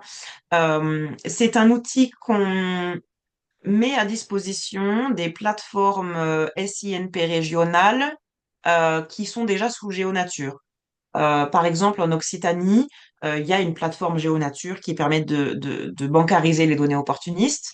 On s'est rapproché du géomaticien de cette plateforme-là. On leur a donné notre module de saisie. Donc, tous les gens qui font des suivis POP en Occitanie utilisent un seul et même outil pour leurs données opportunistes et protocolées. Et donc, ils ont juste les modules. Voilà, s'ils ont fait du suivi protocolé, ben, ils vont saisir dans tel module. Si c'est de la donnée opportuniste, ils saisissent dans l'entrée principale de l'outil. Il y a quand même, et vous en faites partie, des régions où une plateforme régionale de géonature n'est pas encore ou qui n'est pas fonctionnelle. Et donc, dans ce cas-là précis, on met à disposition notre géonature de la SHF. Vous avez compris que aujourd'hui en Centre-Val de Loire, je prends votre exemple, mais vous n'êtes pas les seuls, hein, en Centre-Val de Loire, il n'y a pas d'outil aujourd'hui régional qui permet de bancariser proprement de la donnée protocolée. Donc ça pourra peut-être évoluer, hein, il n'y a pas de souci, et nous on travaille à ça aussi, bien évidemment. Mais dans ce cas, on ne veut pas perdre les données que vous avez commencé ou continué à récolter, donc on vous met à disposition notre plateforme GeoNature. Donc pour ce cas-là, il faut se créer un compte sur le GeoNature de la SHF et prendre contact avec notre géomaticienne pour qu'elle vous donne les droits d'accès au protocole, soit pop amphibien, soit pop reptile, soit les deux, si vous faites les deux, pour que vous soyez ensuite autonome pour la saisie de vos données. Euh, il y a des outils qui sont là pour vous aider. On a fait des webinaires, pareil, où il y a une présentation en direct en fait de l'outil par ma collègue géomaticienne Adèle Rabiel que vous trouvez sur la page YouTube de la SHF. Vous avez des tutoriels aussi PDF qui sont disponibles sur le site de la SHF pour vous accompagner pas à pas sur la saisie des données. Sincèrement, ça reste assez intuitif si vous saisissez déjà vos données sur des plateformes de ce type, même si c'est pas du géonature, ça reste intuitif. Il n'y a pas trop de pièges. Voilà, c'est quand même pas très compliqué à prendre en main, je pense. Il y a aussi des foires aux questions qui vont reprendre aussi peut-être les questions qu'on a eues dans le webinaire là aujourd'hui. N'hésitez pas à les consulter. Et puis le replay des webinaires aussi directement. Euh, voilà, c'était juste pour la partie saisie de données. On est intransigeant par contre aujourd'hui sur l'outil de saisie. Donc, si vous faites du POP, vous devez saisir sur le GeoNature de la SHF, en tout cas sur Centre-Val de Loire. On peut faire des cas particuliers, mais très peu sur les gens qui ont déjà fait des suivis POP, justement, historiques. Ça concerne 10 ans de suivi. Et du coup, ben, la saisie manuelle sur GeoNature, ça va leur prendre beaucoup de temps. Là, dans ce cas précis, on peut faire l'effort de récupérer les bases et puis nous, de faire les intégrations des données directement de manière automatisée, en fait, dans GeoNature.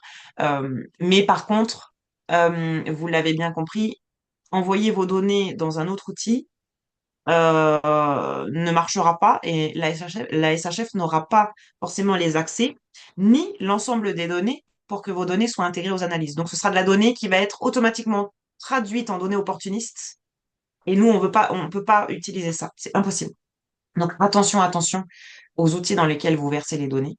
Et encore une fois, sur les données POP, ben, il n'y a que chez vous, le GeoNature de la SHF, qui permet de bancariser proprement ces données-là. On peut refaire une petite pause sur la saisie des données. Je suis passée un peu vite. J'ai pas prévu de vous faire une démonstration du module, mais c'est quelque chose qu'on pourra prévoir, mais que vous retrouvez sur les replays de la SHF, la présentation des modules en vidéo. Pour l'instant, il Il n'y a n'y a, pas de, il y a pas pas de de questions dans questions, le ouais. chat. Sachez juste que les données, même si elles sont saisies sur le site de la SHF, euh, nous, on travaille vraiment main dans la main avec nos coordinateurs régionaux et sur les plateformes aussi régionales. Le fait de passer par la SHF nous, notre circulation de données, c'est plutôt, ben, une fois que c'est dans la base SHF, ça remonte à l'INPN. Bon, en ce moment, ça bug, donc c'est pas la peine, mais et du coup, la circulation théorique, c'est que une fois que ça remonte à l'INPN, que ça redescende chez vous ensuite sur les plateformes régionales. On sait que cette redescente-là, elle n'est pas fonctionnelle. Nous, il n'y a aucun problème pour que les données, une fois qu'elles sont saisies sur le GeoNature SHF, vous pouvez, vous, les exporter tout seul, comme des grands. On peut aussi donner l'accès à Daphné et à Eric pour qu'ils suivent en direct tous les suivis POP qui sont faits en Centre-Val de Loire. Et en ce qui concerne le SINP, on peut aussi, nous, comme les données ont des UID associés, aucun problème pour partager la base avec le SINP régional si jamais vous avez besoin de les faire apparaître dans vos outils à vous, etc. Donc nous, c'est pas parce que les données transitent par la SHF que qu'en région ça redescend plus.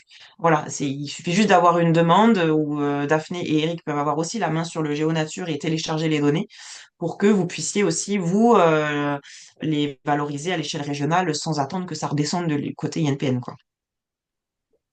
Je vous demande s'il y a une fiche terrain adaptée au protocole POP pour saisir les données directement sur cette fiche de terrain. Alors, alors, en fait, c'est marrant parce que Il y en avait on une, l'a mais volont- on l'a volontairement pas fait, parce que, au contraire, il y avait pas mal de gens qui nous demandaient si l'application GeoNature était disponible sur mobile.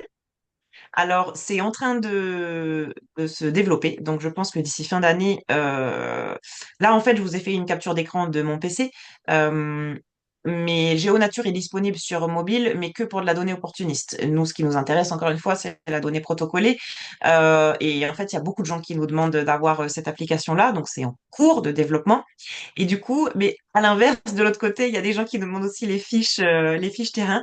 Alors, je peux vous transférer un modèle de fiche terrain qui avait été réalisé par les Bretons, je crois, qui avaient aussi ce besoin-là. Euh, Sur le site de la SHF, vous n'en trouverez pas des fiches terrain parce qu'on nous a fait plus de demandes concernant l'application mobile que de fiches terrain, mais je pourrais envoyer à Eric et à Daphné un modèle de fiche terrain qui peut être utilisé dans le réseau. on a une question. Tu voulais pas parler de RC, mais tu vas en parler quand même un peu. Ah, Dans le cadre de dossiers réglementaires, donc on n'est pas en région centre, on est dans la Sarthe, mais voilà, c'est à ok. côté. On nous demande de se baser sur ce protocole, donc le POP reptile, pour l'inventaire, donc initial, j'imagine. Ouais. Pour la pose de plaques, doit-on forcément mettre 4 plaques par transect, comme préconisé dans le protocole? Peut-on en mettre moins? Alors, l'état initial dans les travaux, c'est une grosse problématique. Effectivement, on vous demande souvent de vous inspirer du protocole POP Reptile. Moi, je le vois parce que je fais partie du CSRPN Occitanie. C'est souvent vite fait inspiré, mais surtout vachement adapté par rapport euh, à la non-volonté, on va dire, du constructeur de faire les choses correctement. Donc, en fait, souvent, j'ai 3 passages reptiles l'année avant travaux au lieu de 6. Donc, ça, déjà, ça va pas. Il faut absolument faire 6 passages comme le protocole POP-Reptile le dit. Le nombre de plaques, il dépend de la longueur des transects. Et ça, dans le cadre de mesures ERC, ça va dépendre aussi bah, de l'étendue du site qui est impacté par les travaux. Si vous avez un site de 2 hectares, vous n'allez pas mettre un transect de 50 mètres, quoi. C'est pas possible. Donc, il faut adapter ça à ça. Et puis, il y a aussi quelque chose qui est important, c'est que nous, on recommande aussi désormais que les suivis soient faits aussi à N-2. C'est-à-dire que l'état initial soit réparti sur 2 années avant les travaux. Vous le savez, au niveau de la météo, on peut avoir des années complètement pourries. C'est pour ça que du coup le protocole POP est demandé aussi d'être fait sur le plus long terme pour justement venir gommer en fait les effets de la météo qui peuvent arriver et qui peuvent vraiment plomber des années de suivi. Je sais que c'est pas forcément réalisable, donc dans ce cas-là, ce qu'on recommande, alors c'est toujours c'est en réflexion, hein. Il n'y a pas encore de protocole, on va dire labellisé POP, RPTO, mesure ERC, mais on est en train d'y travailler. Ce qu'on peut recommander, c'est que bah, si vous n'avez pas le choix que de faire l'état initial que sur une seule année, c'est d'augmenter le nombre de passages et du coup de faire peut-être 6 passages au printemps comme ce qui est recommandé sur le POP reptile et de refaire 6 passages en automne et que vous ayez du coup sur l'année N-1 12 passages, c'est beaucoup. Mais en fait, à partir du moment où les travaux seront faits, on pourra plus revenir en arrière. Donc, si vous faites les passages par-dessus la jambe, pardon, parce que des fois, dans certains cas, c'est comme ça, avec des passages mal faits ou à des mauvais moments dans l'année, on va partir sur une liste d'espèces potentiellement impactées qui est peut-être, qui correspond peut-être à 30% des espèces qui sont vraiment présentes sur le site. Et ça, c'est un énorme problème parce que ben, qu'est-ce que vous voulez comparer à N plus 30 avec un état initial qui a été fait de manière pas du tout propre et pas du tout pertinente. Donc l'état initial, c'est un vrai enjeu dans les mesures ERC, surtout sur les reptiles qui sont plus difficiles à détecter que les amphibiens, on l'a tous compris. Mais du coup, cette difficulté de détection, elle passe par une augmentation et un nombre important de passages. Et je soulignerai, après je m'arrête là parce que sinon je vais en parler 3 heures, je soulignerai aussi que les 6 passages du pop reptile, aujourd'hui, statistiquement, ça vous paraît peut-être beaucoup, mais les ressources scientifiques qui sont derrière, sachez qu'il y a des scientifiques qui recommandent 23 passages pour certaines espèces de notre territoire, avant de dire que l'espèce est absente.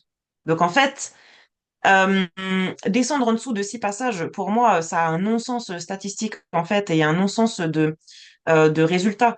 En plus, dans le cadre des mesures ERC, il y a quand même un besoin de conclure que les travaux ont évité une perte nette de biodiversité, voire un gain net de biodiversité. Donc en fait, si on n'a pas les bons éléments à comparer à la fin, on va se retrouver avec des conclusions enfin, on pourra même pas conclure en fait. Ça répond aussi à une difficulté, je trouve, réglementaire de récolter de la donnée qui n'est pas fiable.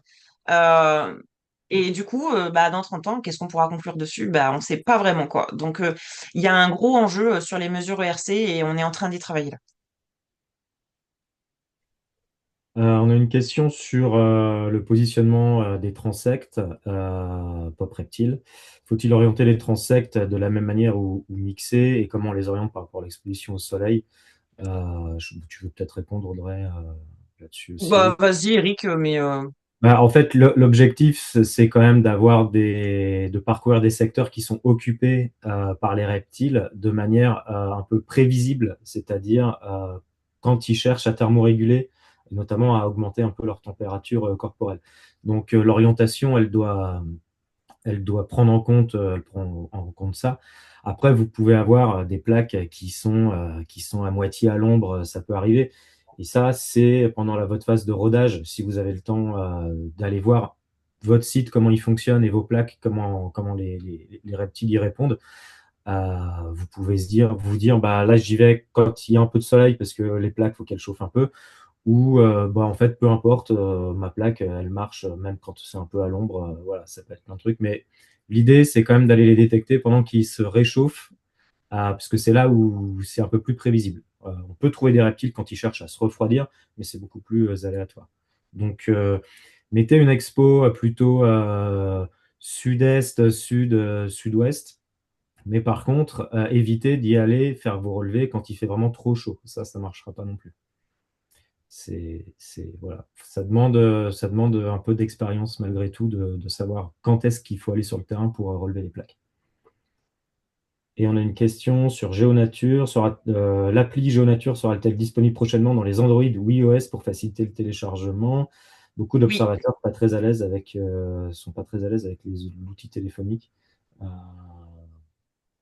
donc ouais, l'appli elle est dispo aujourd'hui sur Android, je crois, mais pas sur iOS. C'est- Alors, l'application GeoNature, oui, c'est juste le module du coup POP et les modules POP ne sont pas dispo parce que ça demande un développement supplémentaire qui devrait être finalisé avant fin 2026. Donc, fin 2026, pour la saison 2027, on devrait, pour ceux qui le souhaitent, faire les suivis POP avec le téléphone branché et rentrer direct les observations qu'ils auront vues. Mais je vous partagerai aussi la fiche terrain. Euh, Après, la saisie en rentrant au bureau et la saisie directement sur PC sur le GeoNature de la SHF est tout à fait, enfin, c'est ce que tout le monde fait, hein, donc il n'y a pas nécessité de passer par une application mobile pour renseigner les données. Pas d'autres questions dans le chat. Eh bien, je vais finir, comme ça après je vais vous laisser une petite demi-heure, je me dépêche. Euh, Ah oui, alors bon, ça je vais le passer un peu vite et puis après je vais terminer sur la coordination. Euh, C'est important de réaliser le nombre de passages qu'on vous recommande. Si vous faites que 2 passages sur 3 et que vous n'avez pas tout renseigné dans GeoNature, nous, encore une fois, ça va nous mettre des points d'interrogation dans la base de données et ça va nous complexifier les analyses. Donc, il faut vraiment les renseigner les données avec le nombre de passages réalisés. Les données, les zéros aussi, donc les absences ou les non-détections plutôt, elles sont extrêmement importantes, donc vous devez absolument aussi les saisir dans l'application. Euh, vous devez effectivement aussi identifier les périodes de passage, les dates de passage en fonction des espèces que vous avez potentiellement sur site, avec les périodes de reproduction de la communauté. Et à chaque fois, comme je le disais tout à l'heure, dès que vous sortez sur le terrain et que vous partez pour faire votre petit passage pop, vous devez vous dire, OK, toutes les conditions là sont réunies, j'ai mon épuisette ou j'ai mes plaques à reptiles, c'est la bonne heure, il fait bon, la température elle est optimum, donc là je suis sûre que je vais rencontrer des espèces. Vous allez potentiellement rencontrer que 50% des espèces présentes, mais c'est pas grave, c'est justement le fait de répéter les passages qui fait que petit à petit vous allez rencontrer tout le monde. Donc ça, c'est exactement ce que je viens de vous dire pour l'illustrer. La nécessité de faire les 6 passages, vous voyez là sur les reptiles, donc je ne sais pas si vous voyez ma souris, mais vous voyez le nombre de passages et la probabilité de détection cumulée. Si on ne fait qu'un seul passage, alors le lézard adoré et le lézard des murailles, on a quasiment 60% de chances de le rencontrer, ça c'est bien. Par contre, la couleuvre de Montpellier, alors vous n'êtes pas concerné, mais la couleuvre de Montpellier, bah, même si elle est présente, on a quasiment zéro chance de la voir en faisant qu'un seul passage. Et vous voyez que pour certaines espèces, la probabilité de rencontrer les animaux va augmenter dès lors qu'on va faire un nombre de passages plus important. Et qu'à partir du 6e passage, on a à peu près, pour une grande liste d'espèces, au moins de reptiles, on atteint les 70% de chances de les rencontrer. On est encore sur 70% de chances. Donc, c'est-à-dire que vous avez quand même 30% de chances de risque à l'issue des 6 passages d'avoir loupé une partie des espèces qui sont présentes sur votre site. Donc nous, on est intransigeante sur le nombre de passages parce que sinon, ben, c'est ininterprétable. Et voilà. La même chose sur la droite avec les amphibiens. Vous voyez que donc pour certaines espèces, alors ça c'est qui? C'est la grenouille agile, je crois. Dès le premier passage, ben, on va presque atteindre les 70% de chance, mais vous avez des espèces comme la rainette verte, certaines espèces de tritons, où un seul passage est totalement insuffisant pour être sûr que l'espèce est présente et vous devez cumuler les 3 passages pour, encore une fois, avoir quelque chose d'assez confortable en termes de statistiques et vous dire, bon ben voilà, là j'ai eu 70% de rencontrer toutes les espèces qui sont présentes sur mon site à l'issue de mes 3 passages. Je termine ensuite sur la coordination globale. Donc là, c'est pour bien vous montrer le rôle de chacun dans la mise en œuvre de tout ce programme-là. Donc la Société herpétologique de France, Association nationale, nous, on coordonne le programme national avec une animation nationale. On va créer les outils, GeoNature, les protocoles, on va centraliser les données, on va réaliser les analyses statistiques et on va rédiger des bilans et des livrables pour valoriser tout ce travail-là. On va s'appuyer sur nos super coordinateurs régionaux avec qui on a co-construit des stratégies d'échantillonnage du coup que Daphné va vous évoquer juste après. On peut aussi intervenir sur la consolidation du réseau, on peut accompagner des structures, on peut aider à monter des projets pour obtenir des financements aux échelles régionales s'il y a des difficultés liées à ça. Donc ça, c'est tout à fait aussi envisageable. C'est vraiment un travail main dans la main. Nos coordinateurs régionaux sont plus en contact direct avec vous, les structures locales. C'est-à-dire qu'ils sont vraiment à l'interface entre la SHF, qui est plutôt à l'échelle nationale, et les structures locales avec qui, moi, j'interagis peu, finalement. Je vais plutôt vous orienter vers notamment Eric pour échanger sur la partie région et sur des problématiques que vous pourriez avoir à l'échelle locale. Nous, SHF, on va plutôt être en direct avec les grosses instances nationales, donc à la fois avec nos financeurs qui sont l'OFB, mais il y a aussi Patrinat, l'ONF et puis le ministère avec qui on échange extrêmement régulièrement sur cette problématique-là. On est en lien aussi très étroit avec l'USINP et l'INPN. On est validateur notamment de la base INPN sur la partie RPTO. Donc nous, notre travail, ça va vraiment d'informer toutes ces grandes instances-là nationales de l'état d'avancement en fait du programme national de surveillance, de valoriser tous les résultats à travers l'échelle nationale, de mettre entre guillemets un petit coup de pression sur le besoin financier que ça représente. On n'en a pas parlé, mais suivre une cinquantaine, une soixantaine de transects tous les ans, 6 fois, ça représente un coût qui n'est pas négligeable. Il y a des besoins de financement pour maintenir les suivis POP. C'est non négociable. Donc, on fait remonter aussi ce besoin-là très régulièrement à nos financeurs.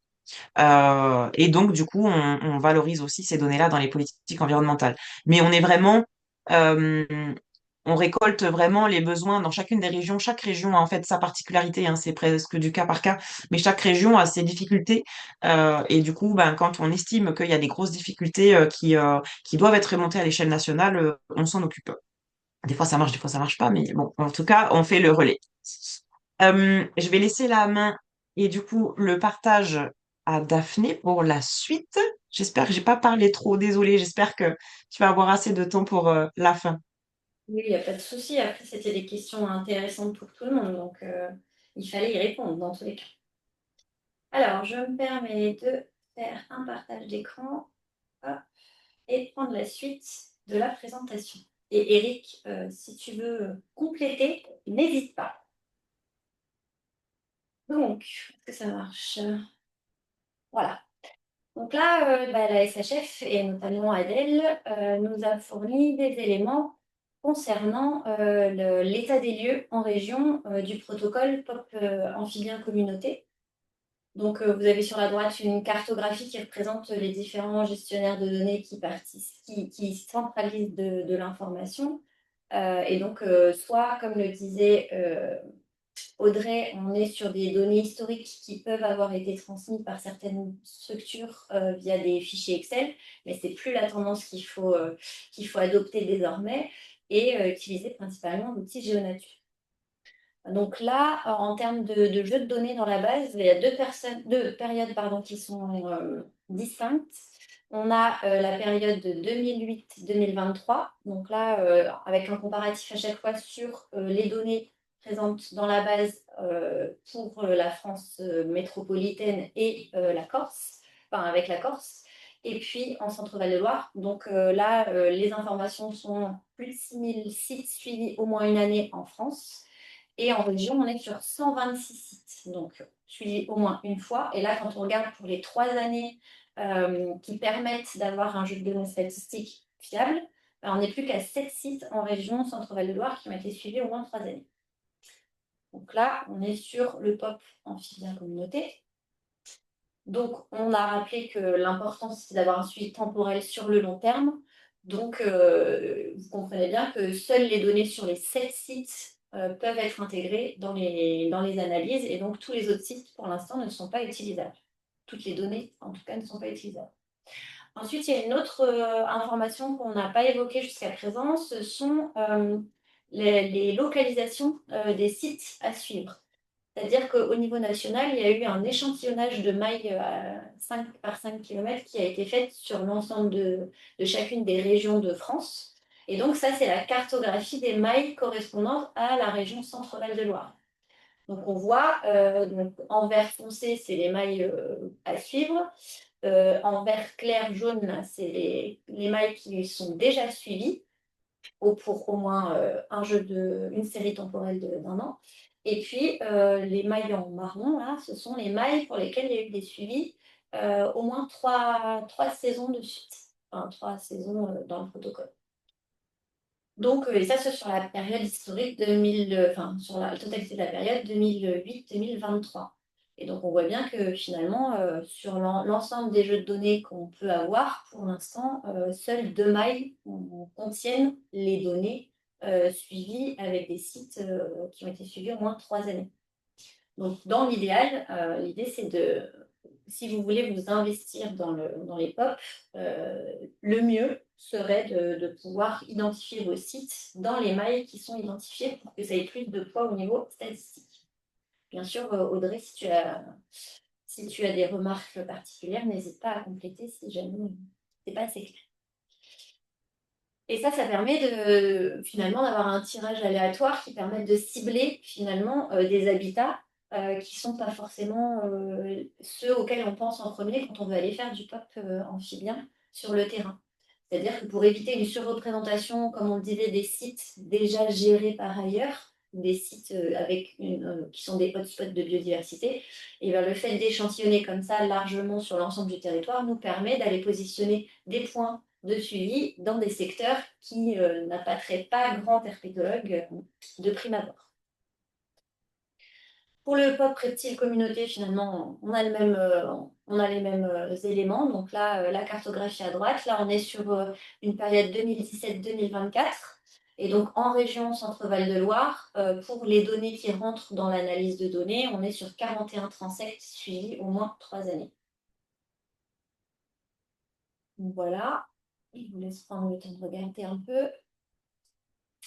Donc, on est toujours sur la même chose. Il faut que ce soit du suivi à plus long terme. Donc, il faudrait qu'on puisse, les 96 Français suivis au moins une année, puissent monter en termes de nombre de répétitions de suivi pour pouvoir intégrer la base de données de la SHF et surtout l'analyse statistique. Pareil pour les mailles. Là, du coup, on a notre cartographie régionale avec plus de mailles suivies, là, plus de 3 ans. On voit que l'Indre-et-Loire est championne, hein, suivie derrière du Loir-et-Cher avec une maille et puis l'Indre aussi. Donc, on a 18 mailles qui ont au moins un transact suivi au moins 3 années. Donc, il va falloir aussi, pour ceux qui souhaitent s'investir, aller dégoter des sites à aller suivre sur les autres mailles pour augmenter la répartition des données sur l'ensemble du territoire.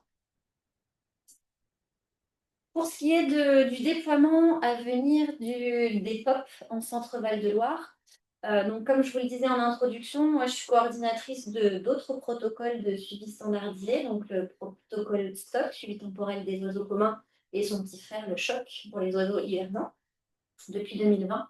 Et donc, c'est dans le cadre de l'animation du pôle faune de l'Observatoire de la biodiversité en région, dont on est animateur, qui nous a permis de lancer ou relancer dans certains territoires la dynamique de ces protocoles de suivi.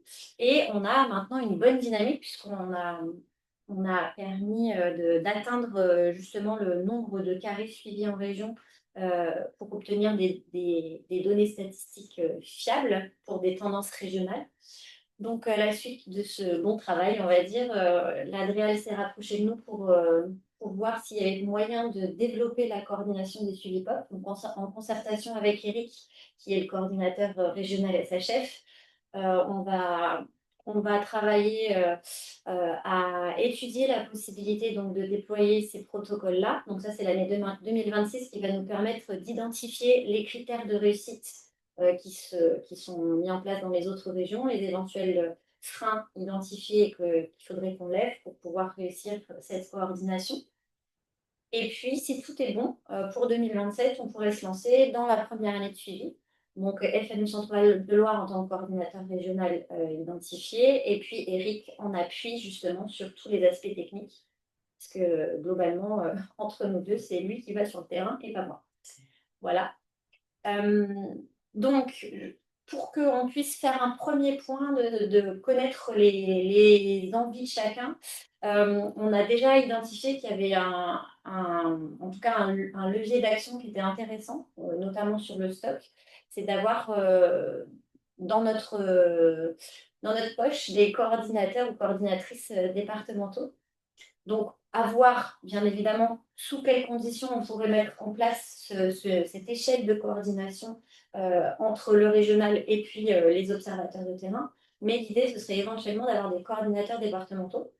Alors, je vais tenter de vous faire passer un sondage pour identifier si vous avez des envies, des souhaits de vous investir dans la coordination. Je vais arrêter le partage et je vais vous lancer le sondage tout de suite. Donc, il y aura un premier sondage sur la coordination pour ceux qui souhaitent éventuellement s'investir. Et encore une fois, ce n'est pas un positionnement ferme et définitif, c'est plutôt une potentielle envie, et puis après, on prendra contact avec vous pour pouvoir échanger davantage, et puis surtout voir ce qui peut être fait aussi au niveau des financements. Donc, je vous lance le sondage. Est-ce que tout le monde l'a sur son ordinateur? J'ai besoin de mes Ouais, copilotes. ça marche. C'est bon, ça s'affiche, ouais. Parfait. Donc, vous avez une première question. Souhaiteriez-vous participer à la coordination départementale des POP? Avec oui, non ou je ne sais pas encore. Ensuite, vous aurez une deuxième question sur quel POP, donc amphibien ou reptile, les deux, je ne sais pas ou aucun, parce que là, on table large et toutes les questions sont obligatoires, donc il faut que vous puissiez répondre en fonction de ce que vous voulez. Et puis après, sur quel département, bien évidemment, pour voir vers qui se tourner en fonction des territoires. Donc ça, c'est le premier sondage qui nous permet de faire un point sur les volontés éventuelles de rejoindre la coordination. Je ne sais pas si tout le monde a déjà répondu. Ça bouge encore au niveau des... Dans le chat, on nous demande si la carte avec les mailles régionales tirées pour les deux POP sera accessible. On nous demande si on peut zoomer dessus. Je pense qu'on peut envoyer éventuellement cette carte en Shape ou autre Oui, outil Sige. Ce que je vous écrivais aussi, c'est que si vous souhaitez suivre des mailles, suivre des sites, pardon, des aires qui sont en dehors de ces mailles, ça peut rester possible. Ce tirage au sort, il a été fait pour pouvoir avoir quelque chose de représentatif au niveau de la région en termes de paysage et d'habitat. Nous, l'objectif, c'est pas de vous faire parcourir 40 bornes à chaque fois que vous allez faire un suivi. Donc, si vous voulez faire quelque chose et que vous avez des contraintes de temps, notamment, on peut regarder si on peut choisir des sites pas loin de chez vous, pas loin de là où vous travaillez, sur votre trajet domicile-boulot, enfin, peu importe. Donc, ça reste quand même adaptable. C'est plus un guide pour qu'on puisse avoir des résultats qui sont représentatifs des différents paysages et pas, par exemple, que les données de la région, que les tendances des espèces ne soient applicables que dans les paysages forestiers, par exemple. Donc, ça, on pourra quand même le dire parce qu'on pourra aussi faire la démarche inverse et regarder où sont nos sites. Mais l'idée, c'est si on veut avoir quelque chose de représentatif, c'est pour ça que ce tirage de mailles avait été fait. Oui.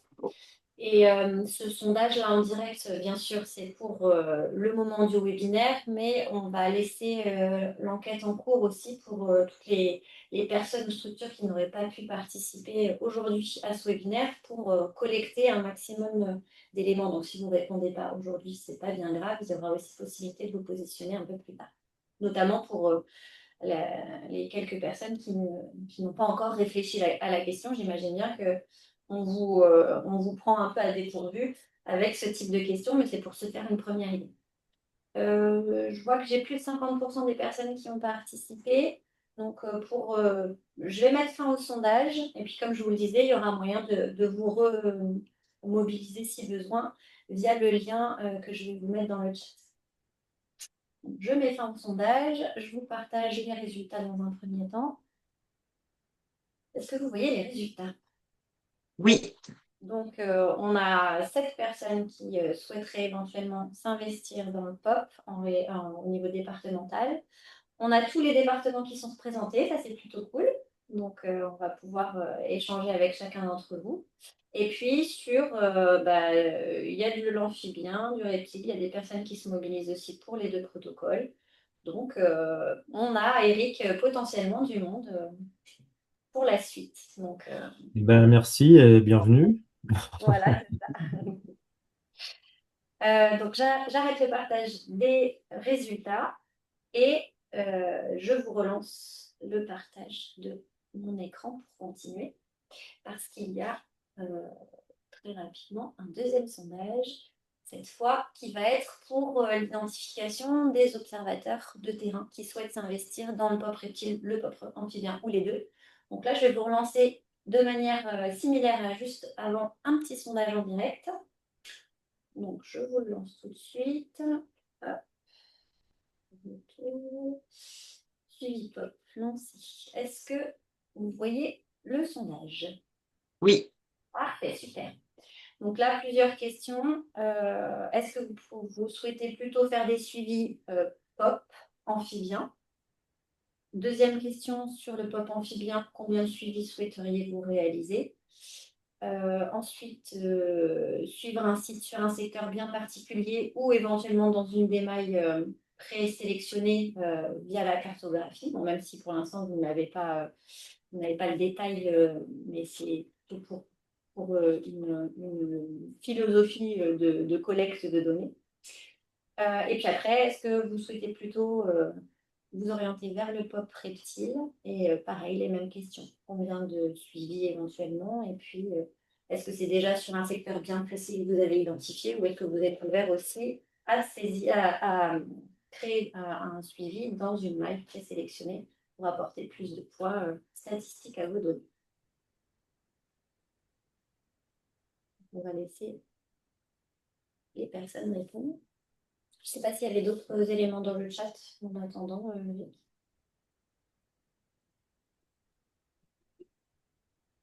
Non, non, il y a Landry Boussac, OFB, qui disait qu'il y aura des suivis à minima pop amphibien et reptiles sur le centre de formation du Bouchet, Ouais. sur lequel il y a un plan de gestion. Donc, ce serait ce site, c'est vrai que je ne sais pas exactement où il se situe par rapport au maillage, mais il est potentiellement en dehors des mailles tirées dans le cadre de la stratégie. Mais encore une fois, C'est pas pas bien oui, grave. c'est obligatoire. On va attendre encore une petite minute le temps que tout le monde se saisisse. On est à 43% de participants pour l'instant. Je ne sais pas si vous voyez évoluer les chiffres ou il n'y a que moi. Non, pas encore. Peut-être une fois qu'on a soumis, enfin moi je vois plus rien une fois que j'ai soumis. Oui, c'est ça. C'est que pour l'instant, il n'y a que moi qui vois. Et ensuite, une fois que je mets fin au sondage, je peux vous partager l'ensemble des résultats. Enfin, ça n'a plus l'air de trop bouger. Donc, on est sur 43% de participation pour l'instant.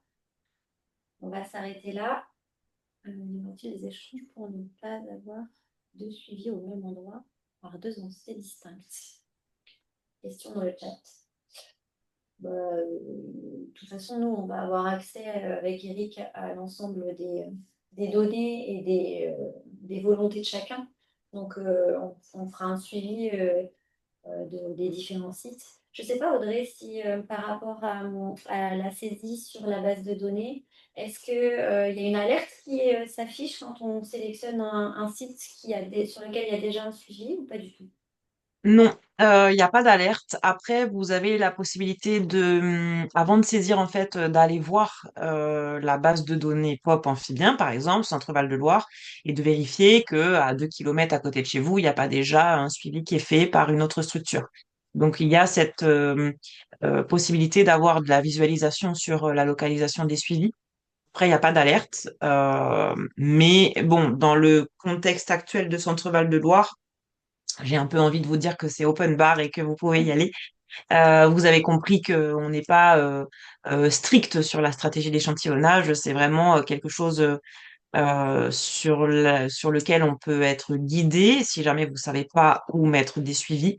Mais ben voilà, pour éviter qu'il y ait tout qui soit fait en Indre-et-Loire et que les autres départements soient très très peu représentés, il faut essayer de venir cocher des cases, même si elles sont à côté des mailles qui ont été tirées aléatoirement, qu'il y ait une répartition spatiale un peu homogène entre les différents départements. Et voilà. Mais après, non, il n'y a pas d'alerte sur Ok. GeoNature. Alors, je vous partage les résultats. On est déjà à 12 personnes. Donc, il y a 44% des personnes présentes qui ont répondu. On est à 59 personnes encore en ligne actuellement.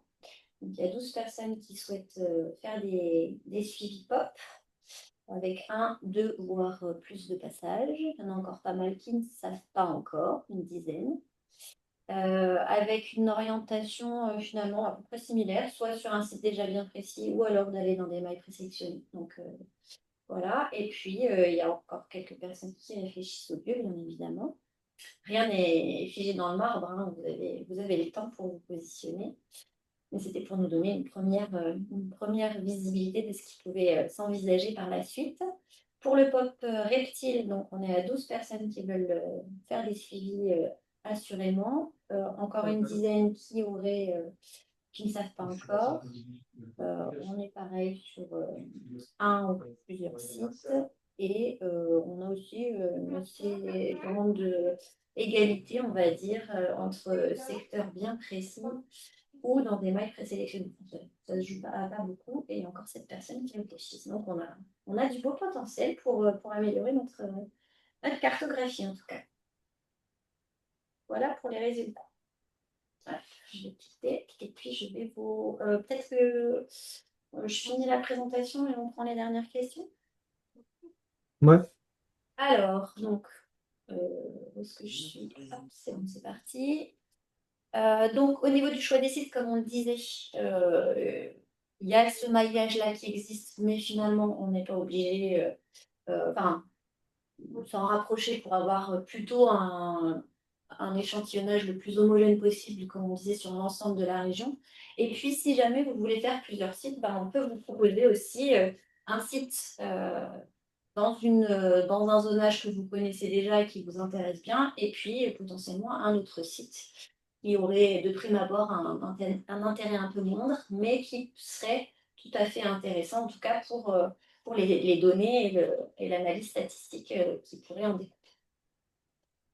Voilà pour la présentation que je voulais vous faire. Donc, je peux arrêter le partage et qu'on puisse prendre les dernières questions. Enfin, on vous laisse les coordonnées en tout cas. Donc, principalement en région, donc Eric et moi, avec une préférence pour les mails pour Eric. Voilà, et puis nous, on fera le relais avec Audrey, puis sa collègue Adèle pour tout ce qui est gestion des données, s'il y a des questions relatives.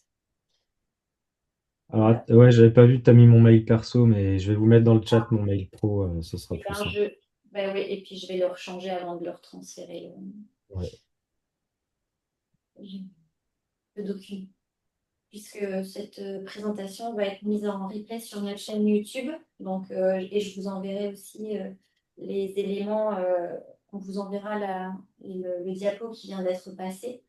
Et vous aurez tout sur une page récap sur notre site internet, à la fois la diapo et puis le lien vers le replay si vous avez besoin sur le site de Donc, FNE. donc l'idée, le dernier point que présentait Daphné sur le choix des sites, donc l'idée c'était vraiment pour répondre à ce biais qu'on peut avoir quand on suit que des sites très riches. On peut mesurer soit une stabilité, soit du déclin. C'est rare qu'on voit des espèces arriver quand il y a déjà le maximum d'espèces. Et donc l'idée c'était de suivre peut-être des sites par paire avec un secteur hyper intéressant qui va vous motiver à sortir et un secteur a priori moins intéressant, enfin du moins avec un potentiel d'amélioration assez élevé. Donc ça peut être typiquement, vous avez des projets il y a des projets de plantation de haies ou des haies qui sont nouvellement plantées.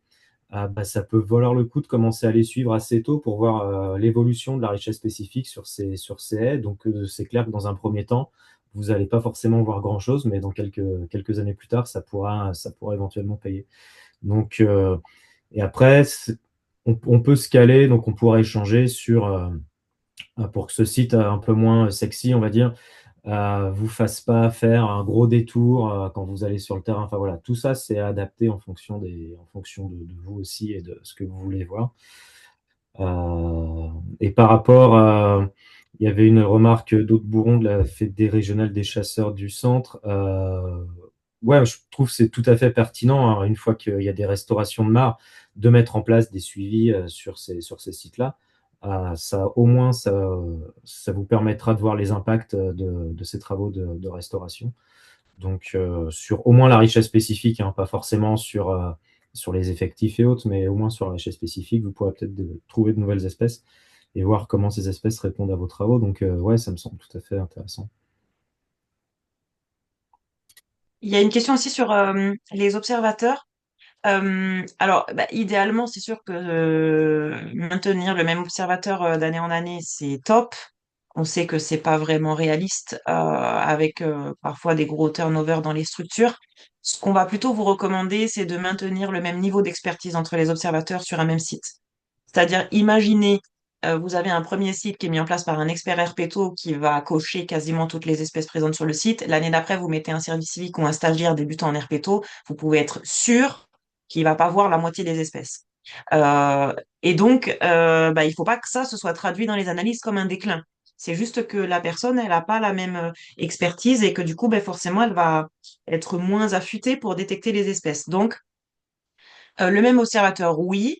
S'il n'y a pas la possibilité, on essaye de maintenir le même niveau d'expertise entre les observateurs d'un même site. Alors, le niveau d'expertise, vous pouvez le renseigner hein, quand vous saisissez les données sur le portail GeoNature, à chaque passage d'ailleurs, si je dis pas de bêtises. Voilà, ça peut. Et je sais que moi en Indre-et-Loire, sur les protocoles POP Reptile qu'on suit à Codalis, dès le départ, j'ai souhaité faire ça dans le cadre de stages ou de services civiques, comme le disait Audrey. Donc c'est quelque chose qui est hyper formateur hein, pour les étudiants. Et en maintenant, ça maintient un niveau d'expérience un peu similaire chaque année. Et ça libère aussi pas mal de temps pour moi, pour le coup. Et ça permet surtout de multiplier le nombre de sites suivis. Donc moi, c'est vraiment quelque chose que je recommande. Alors après, il faut un super encadrement dès le départ pour éviter que le stagiaire ou le service civique qui a beaucoup moins d'expérience fasse les passages à des périodes de la journée ou des météos qui sont pas du tout favorables. Donc ça, c'est une ou deux sorties de calage au départ du stage ou du volontariat en service civique. Mais voilà, ça se fait très vite. Et en général, moi je sais qu'ils adorent faire des suivis serpents, notamment. C'est hyper intéressant et c'est très valorisé aujourd'hui aussi. Pour revenir sur cette idée d'utiliser le pop amphibien sur les mares inventoriées ou restaurées, la question de Aude, peut-être Audrey, tu pourrais parler aussi de l'évolution, enfin la proposition pour travailler sur un pop qui puisse plutôt être à destination des gestionnaires de sites. Parce que, comme on l'avait évoqué ensemble pour le projet Objectif Mars, par exemple, l'utilisation du POP amphibien comme état des lieux initial et ensuite qui est une modification, une restauration de la mare, ce n'est pas un protocole qui est fait pour. Donc, vous êtes en train de travailler sur autre chose. Oui, alors après, nous, on a un gros enjeu là sur les mesures ERC, mais je pense que ça pourra être lié.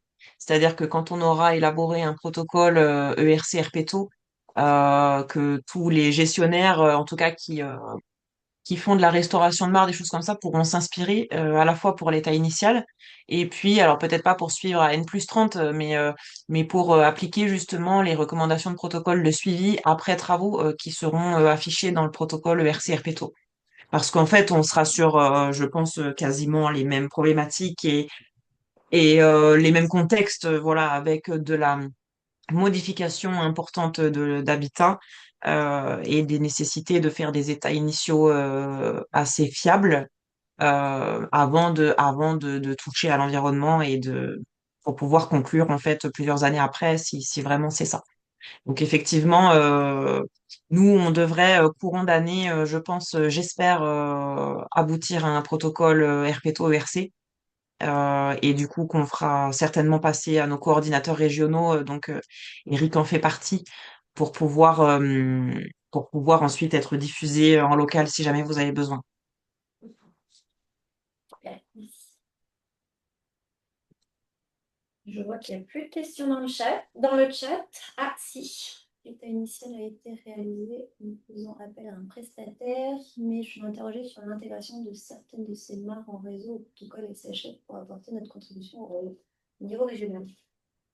C'est toujours Aude qui parle des marques sur lesquelles il travaille. Et donc, effectivement, c'est plutôt après l'état initial de pouvoir utiliser le POP pour faire un suivi et donc éventuellement cocher dans les potentielles mailles de la cartographie de la région.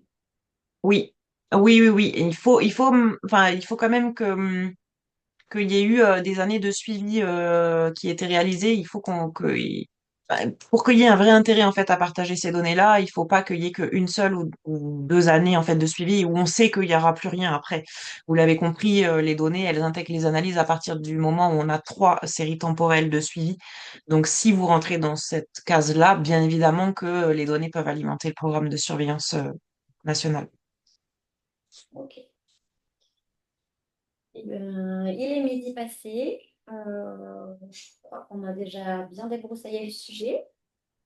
Donc, je propose à tous et à toutes de clore ce webinaire.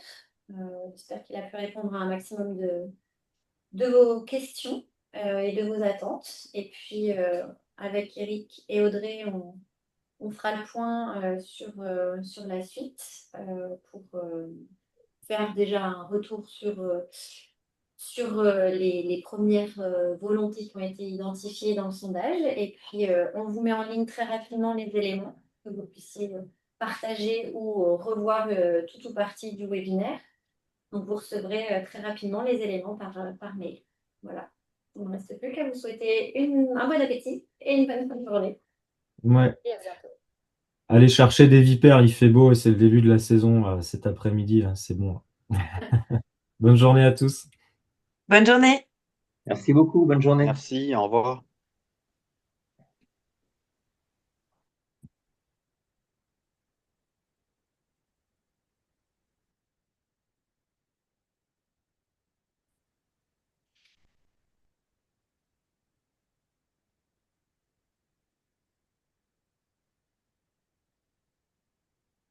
Je